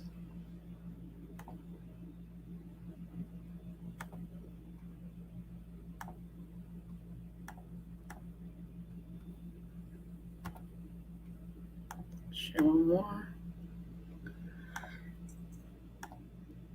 Okay. So the Chevy emblem, top 48 3/4, bottom 46.5. It protrudes out from the chrome strip a half to 3/4 of an inch.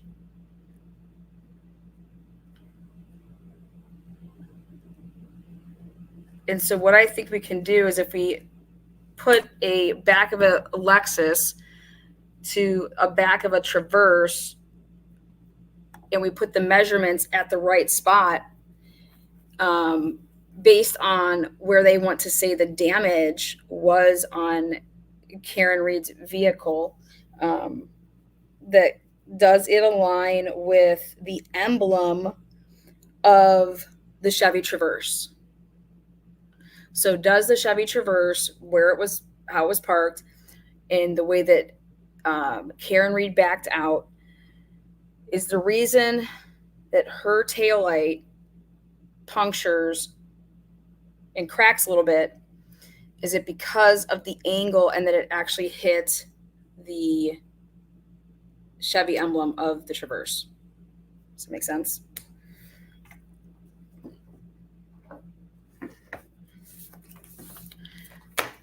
So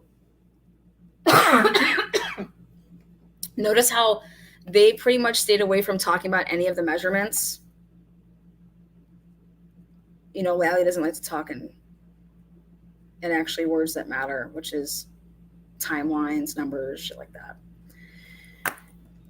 So the question is when they were saying what it could be consistent with, could it have cracked, how it have cracked?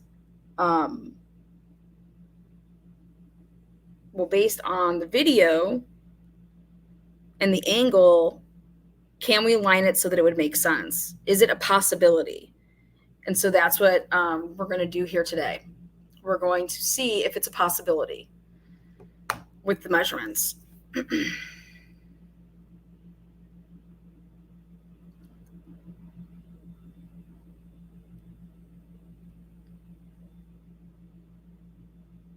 Now, we all know that when it gets super cold and it's freezing and your car has snow on it, but it's sticking to like ice, then the snow, when you hit something, doesn't move because it's like sticking to the ice part that's frozen to the car. And that's why we have to have a scraper, and we take it and we scrape it off because we can't get it to come off, right? We have to scrape it. So hold on one second.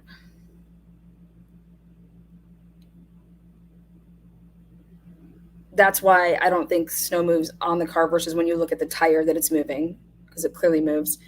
The other thing is if John's emblem was what caused the damage to Karen Reed's car, is there any pictures out there that show John's emblem and that it's scratched?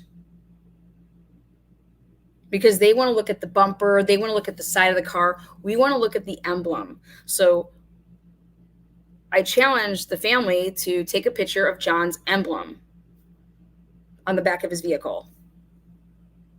Are there scratches on his emblem? Is there a scratch?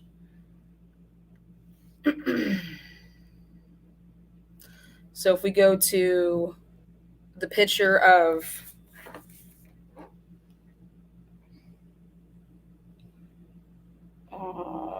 let's see.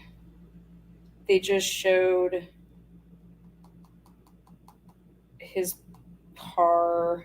What day was it when they just showed that last picture?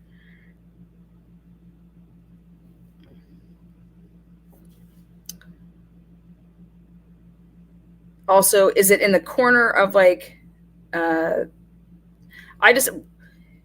I just don't believe that there's only one spot that your car could hit. Oh, because it looks like it's on the side. Well, to me, it doesn't look like it's on the side. It looks like it's more towards the middle. Also, why is there no data behind when that picture of John's car was taken? There's a February 2024 sticker when that picture was taken.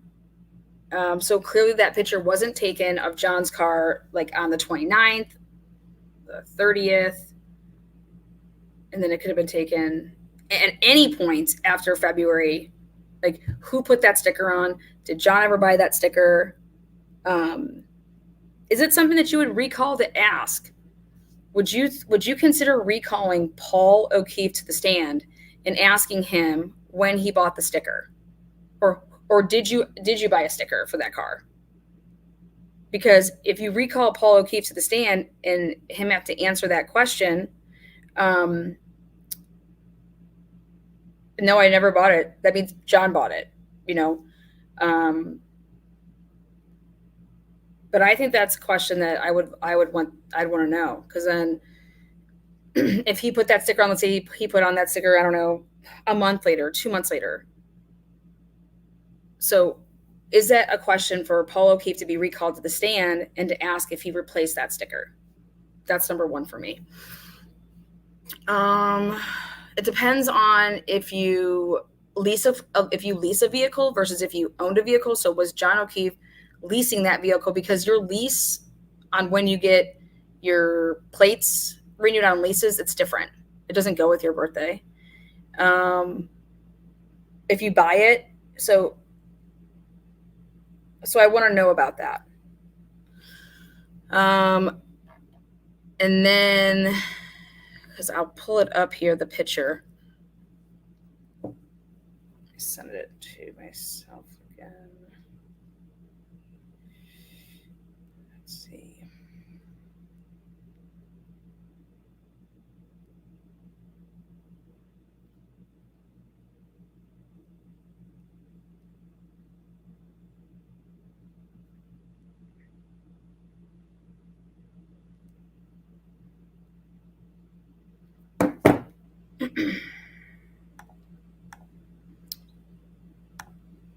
Here's that picture.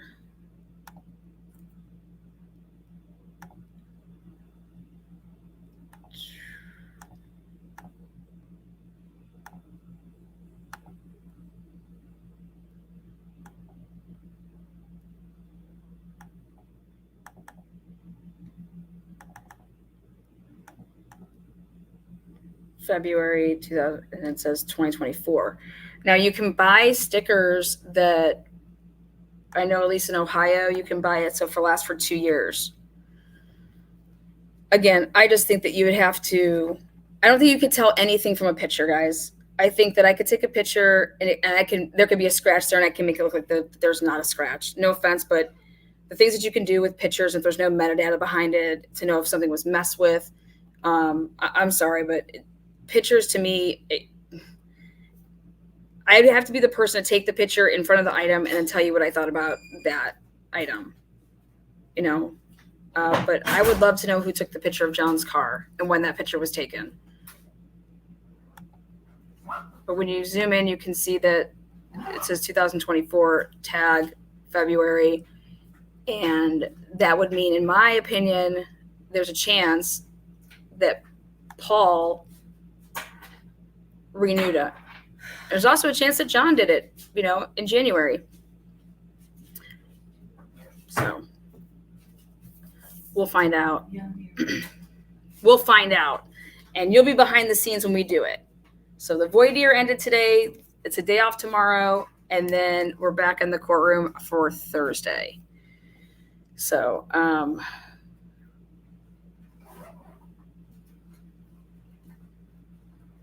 but definitely hit the subscribe button and hit notifications, and then you will know, because while I'm here, there's not going to be that much time between notifications on when we're doing something live in terms of a reenactment, going by certain places, time, shit like that.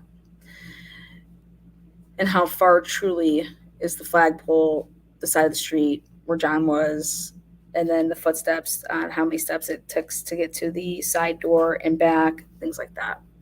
So again, you guys are great. On your way out, thumbs up, thumbs down, you have an opinion, and we'll see you back a little bit later.